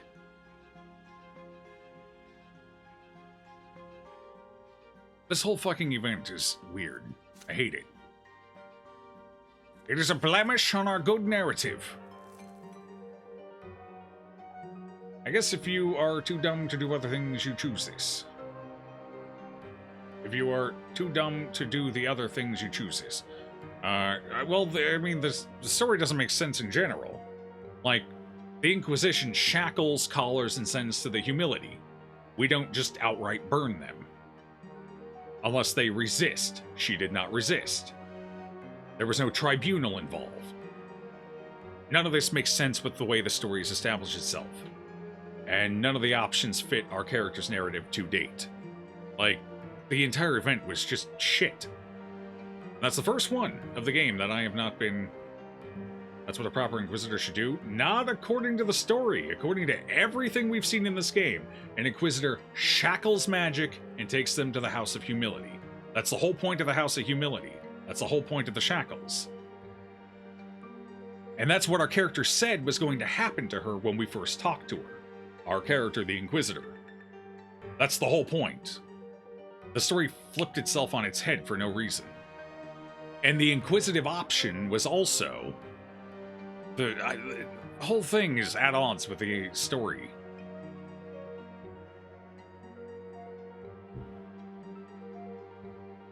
I don't like it. I don't like it at all. Alright, the procession to the tree. A holy day is coming. A day when the entire Empire thanks the twins for the silver tree. The sign they left behind as a reminder of their eternal presence in this world. This monumentous occasion is especially important for Renaissance, but the clergy cannot agree on how best to celebrate it. Father Leonard has called for all worshippers of the twins to approach the Temple of the Silver Tree and kneel before the sacred relic. But the old clergy balks at the idea of Leonard and the new believers leading the ritual. What a proper Inquisitor should do, but not you. Well, my character, it's even less. If it's based on my character, not the Inquisition, that was even less an appropriate option. Because our character has almost never sided with the cruelty of the Inquisition. Our character has always sided with a more merciful Inquisition. Not to mention, we now have a history of letting 2 witches go. Our character. So, even by that standard, the narrative falls apart. It collapses. We got railroaded into a really weird decision.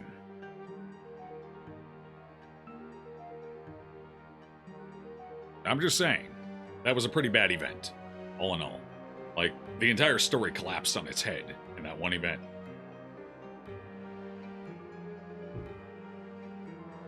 We'll see if it has any long-lasting impact on the story. If it does, I'm going to be very displeased. But we'll see. Maybe it's a one-off that won't matter for the rest, but something tells me that's highly unlikely, considering it involved Cassius. Alright, okay. No believers leading the ritual. Got it. The day has come. An immense crowd is moving in a procession toward the temple near the Silver Tree, where Father Leonard awaits. But an Inquisitor by the name of Jean stands in their way. She strikes a defiant pose. Confronted by a member of the Holy Order of the Inquisition, the procession reluctantly stops. Like, out of all the witches we let go, she seemed to be the least threatening. Yeah, true. Like, nothing about that event stands up to either the narrative the game has built or the narrative our character has built.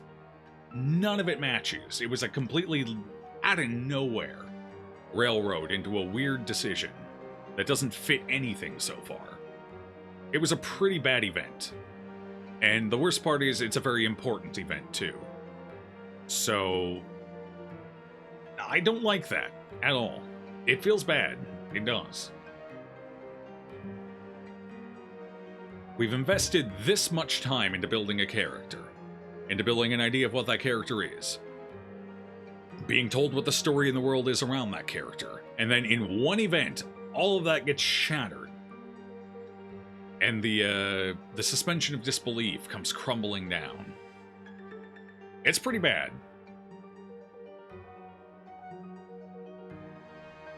Alright. People, turn back. Those who attend Leonard's rite will succumb to the new faith. Those who reject the lots will defy their divine design. You're about to bring the wrath of the gods down upon us all. Open your eyes, go back to your homes, and pray to the twins. The procession wants to move, but the people are confused, until Father Leonard himself walks out of the temple to meet Jean face to face. People of Anazon, no one has the right to deny you the sacred ritual of worshipping at the tree, not even the Inquisition. Is such a denial not more likely to provoke the wrath of the twins? The Inquisition must know that a new faith does not seek to challenge or defy the twins. We are merely trying to correct the mistakes of those who came before us. We do not anger the twins. We merely vex those who refuse to accept the dawn of a new age. Jean finds herself between a rock and a hard place, seeing that she has no other choice. She lets the procession pass. The new faith's numbers have swelled of late. It cannot be stopped now. You are super awesome and the best storyteller. I appreciate that, Alex. I'm not really telling the story, I'm just trying to make sure it makes sense.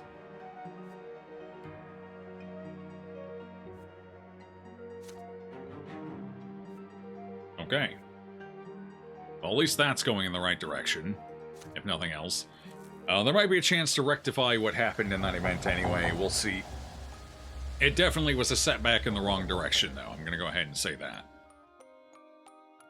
Today is an important holiday. The entire Empire is celebrating the Festival of the Silver Tree, which commemorates the parting gift of the Twin Gods, the divine sapling they planted in our mortal world, in the middle of Enazan.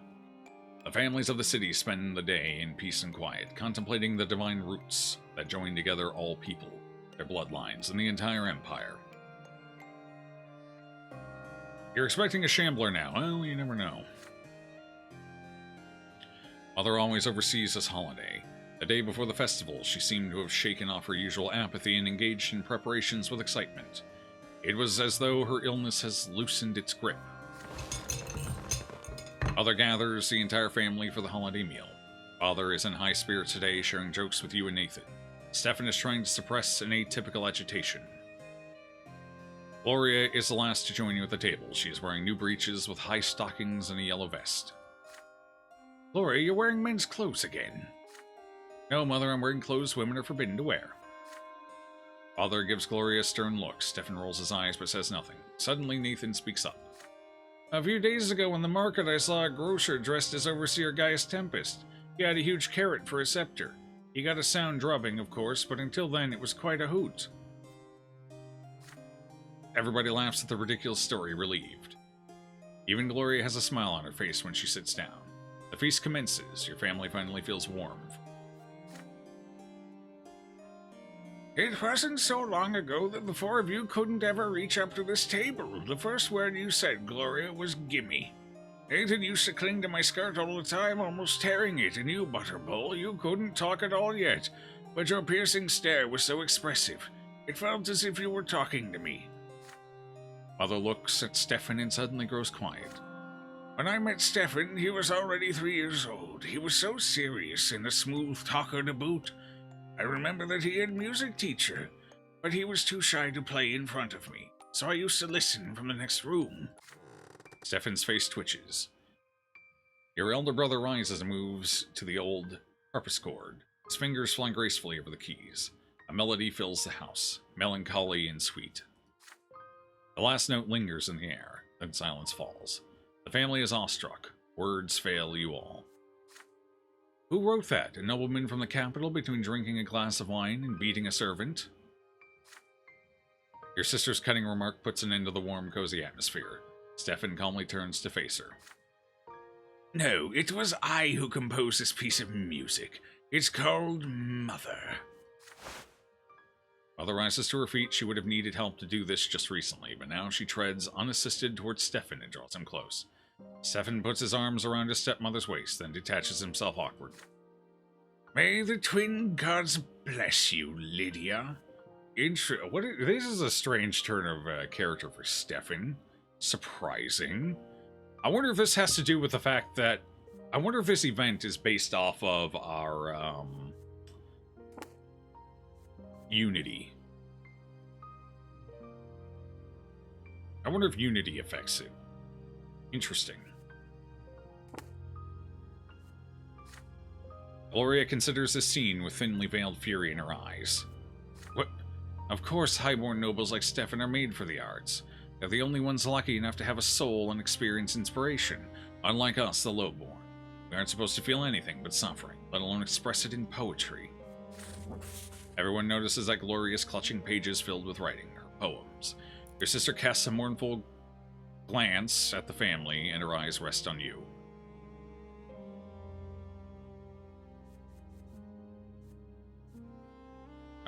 So we have an option, 1 or 2. Stefan can feel, what the fuck is this? Yeah.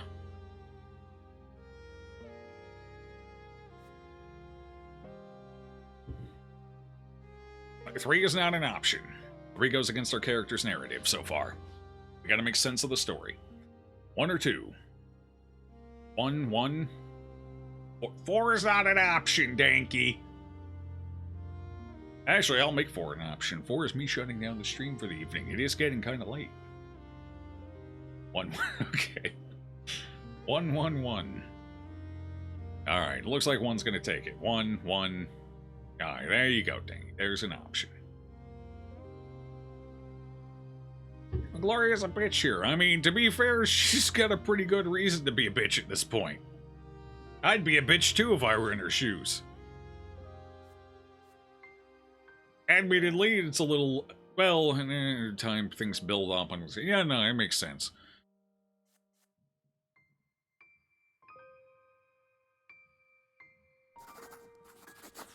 Maybe Stefan heard about her powers to stop hearts and is trying to be nice. Maybe. We'll see.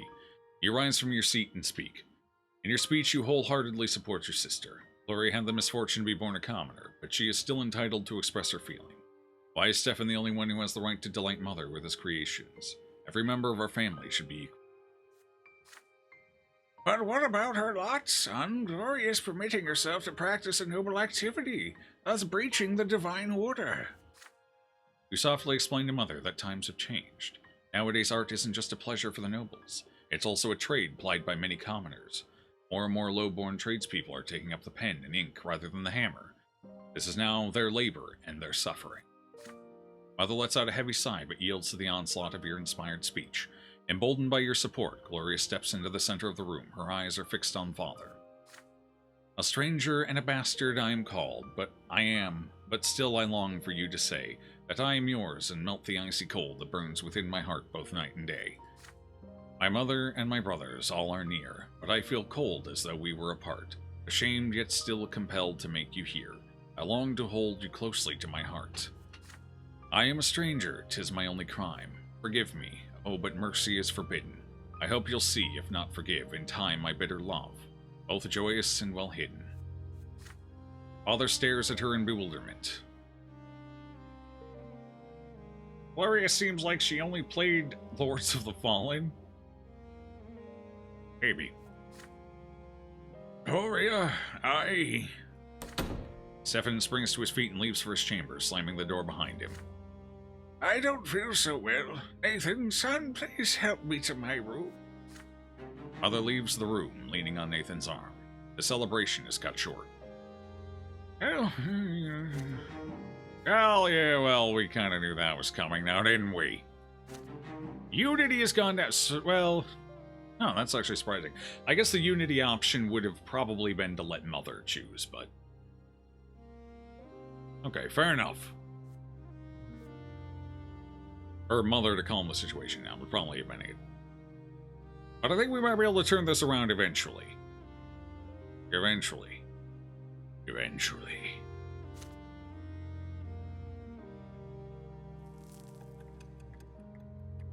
Halfway through.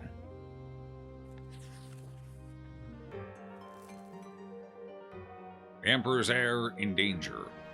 News from the capital quickly reaches every corner of the Empire. Girion and Flavius, the heirs to the throne, have left the Emperor's palace for the province of Monia, which is ruled by Great Chancellor Aegirius Monroe.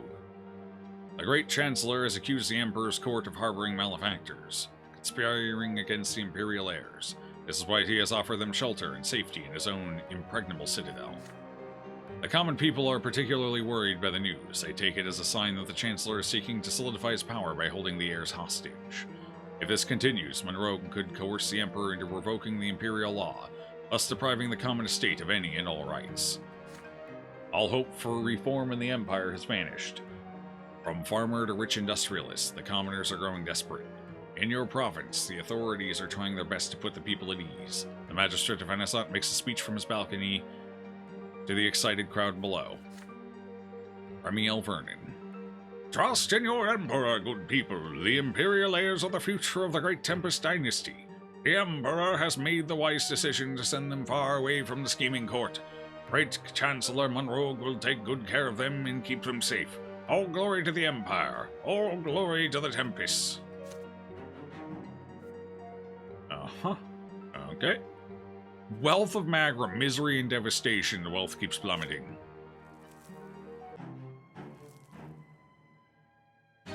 Chapter, peacetime ends soon. Examine the possible chapter endings to check which way you are heading. To achieve the goal that you have chosen, you'll have to meet all of its conditions at the end of the chapter. Okay. This one would be ours. True death is an option. Perfect. Fantastic.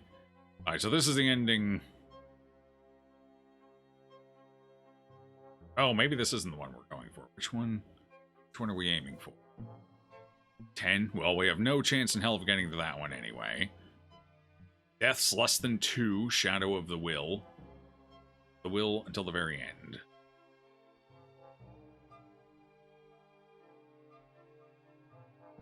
That's not our character. You convict Patriarch Cassius in the Holy Tribunal. Position power needs to be too high. Evidence against Cassius. Cannot have the collapse of the Inquisition. Cassius overthrown. Tolerance of faith needs to be higher. Evidence against Cassius. The new faith can't be persecuted. Okay. This is gonna be... So far... none of these line up with our current situation. Ulrich bends the city to his will. That's not an option. So this is the only one it looks like we'll actually be able to reach. Other than True Death. So Torch of the New Faith or True Death are the only ones we can actually reach. Unless we can somehow get Tolerance of Faiths up. That is kind of the direction we're trying to go in, but we keep hitting fucking hurdles because of the witches. So it's either going to be Cassius overthrown, Torch of the New Faith, or True Death. Those are the only endings we can reach, and now we have to work towards them. My guess is if we fail to get any of these, except True Death is our only option. Okay. Fair enough.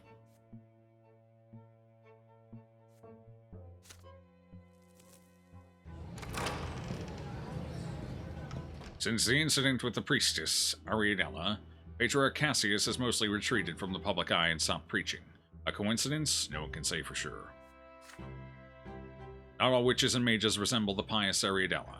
You still remember Brian, the young boy who went to your school. If you and Thomas had not stopped him, he would have burned the school to the ground. You cannot help but think the Patriarch may be aiding mages and offering them shelter. The very thought makes you uneasy. You share your concerns with Jean and Father Ulrich. Your mentor nods in support. I have seen this before. Junius Diamond, the Patriarch of Astinia, attempted to protect a couple of sinners once. There was a priest who was rotting the witches with a witch, and Junius trying to protect them. So perhaps you're right, Butterball. Perhaps our Cassius has a soft spot for those abhorrent degenerates as well. I say we should investigate. You exchange glances with Jean. Both of you still recall that tribunal in Eterna 5 years ago. It's a shame the Order has no way to secretly gather information about the parishes that support the Patriarch. Everyone in those parishes knows each and every Inquisitor by sight. I intend to ask the Secret Chancellery for aid. This should be a simple matter for them. Undercover outlaws who challenge and undermine the Empire's sacred rule. Rebels who pose a threat to the Twins' blessed order of the present. Secret Chancellery wages war on all these foes. You know very little about their other activities. The Order and the Secret Chancellery decide to work together. For the long year that follows, they painstakingly search for clues and investigate rumors. You examine each and every parish in Magra, trying in vain to find other mages sheltered by the Patriarch, if such mages even existed. You lose nearly all hope of success, but then, one winter night, your efforts are finally rewarded. The sunset outside the window has turned to dusk, but Jean still has not returned to the ward. Normally she would tell you if she were doing something after hours. You grow worried. Seeking reassurance, you approach the champions of faith who have stood guard for the day and ask them when they last saw Sister Jean. Oh, why Sister Jean left early this morning to help the Secret Chancellery. Their agent ran up to her at the doorstep. He gave her a sealed note and they drove away together. He said it was important. They say they found the trail of a runaway mage somewhere on the western edge of the city, in the warehouses and the old city walls. I say you shouldn't worry. We checked a dozen such rumors from their agents every month, but we never find anything. Despite the captain's assurances, you remain apprehensive. You tell Agaronim to gather the champions and check on her.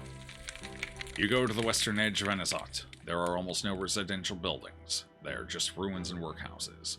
In fact, it can be quite hard to tell one from the other. As a half-crumbled wall on the edge of the city draws near, you feel your heart beat with great urgency. Your apprehension grows. You come to the warehouse. The door is smashed in, ripped off the hinges. The inside is splattered with blood. You see wrecked furniture and soot. An intense battle was fought here. By the basement stairs, you find a small pile of scorched clothes, the last remnants of someone's lesser death. It looks nothing like Jean's cassock, thank the twins. There is something on the lapel of the charred jacket, a brooch in the shape of a wheel. This belonged to an agent of the secret chancellery. One floor below you, you hear a blow followed by a woman's muffled moan. Jean could be down there. Captain Agaronim nods. Like a prayer, he whispers the usual words. Inquisitor Butterball, you are a weapon I now must wield. Strike my enemies down until I tell you otherwise. At his order, the champions of faith move out. Their heavy boots thunder down the stairs to the basement. You run down behind them. A tunnel low and dark, Jean is there, surrounded by half a dozen figures. Her face is bruised, her lips cracked, her eyes barely open. Her cassock shows several knife cuts soaked with blood. The unknown thugs turn to face you. They have gunpowder weapons. Shots explode in the dark. Swords flash like bolts of lightning. Screams. One of them summons magical fire in his hands. You clutch hard at a thin silver slab with a prayer to the younger, and the magical flames are doused as the silver melts in your hand. You continue the whispered prayer, staring straight into the mage's eyes.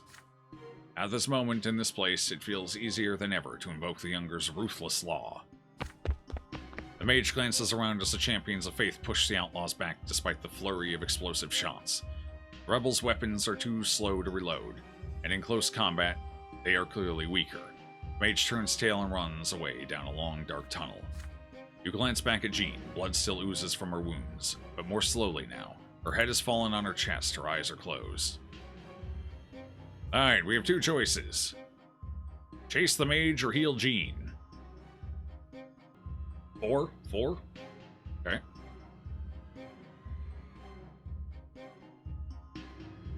Okay. 4 it is. You let the mage escape. Right now, saving Jean's life means more to you.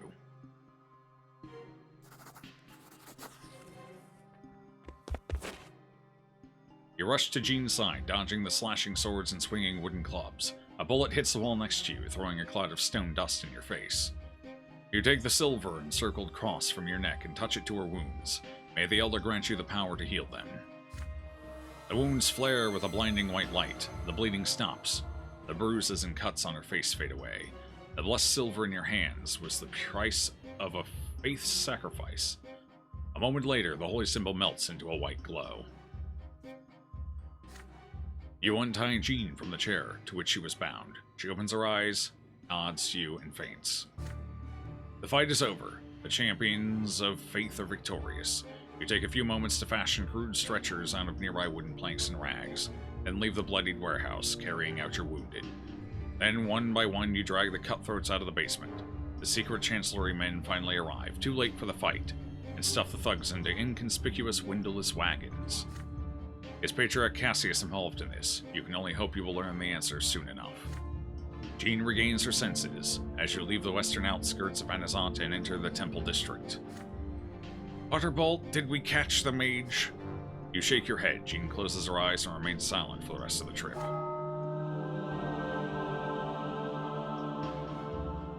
Many champions from your squad are wounded. They take them to the nearest temple for healing. Jean is utterly exhausted. She too needs help at the temple.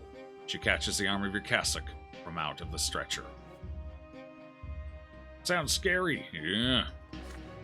Please, stay with me a moment. You accompany Jean to the infirmary by the temple. You healed her wounds, so it should not take much to get her back on her feet very soon. Good food and proper rest is all she requires. Butterball, what do you think? Is Cassius behind this? And if he is, what made him commit such a crime? When the infirmary nurses stop fussing around her, you take a stool and sit next to Jean's bed. With some difficulty, Jean pulls her arm out from under the bed sheets. Will you pray with me? You put your hand on hers. It feels warm, hard, and rough. Her fingers squeeze your hand gingerly. You begin the first words of the prayer of gratitude, and Jean repeats after you. As you reach the middle of the prayer, you notice that you can no longer hear her voice. Jean is asleep. You spend a moment sitting by Jean's bedside, listening to her breathing. Then you carefully take your hand out of hers and leave the infirmary. Well, we gained some willpower. Useful. Revelation.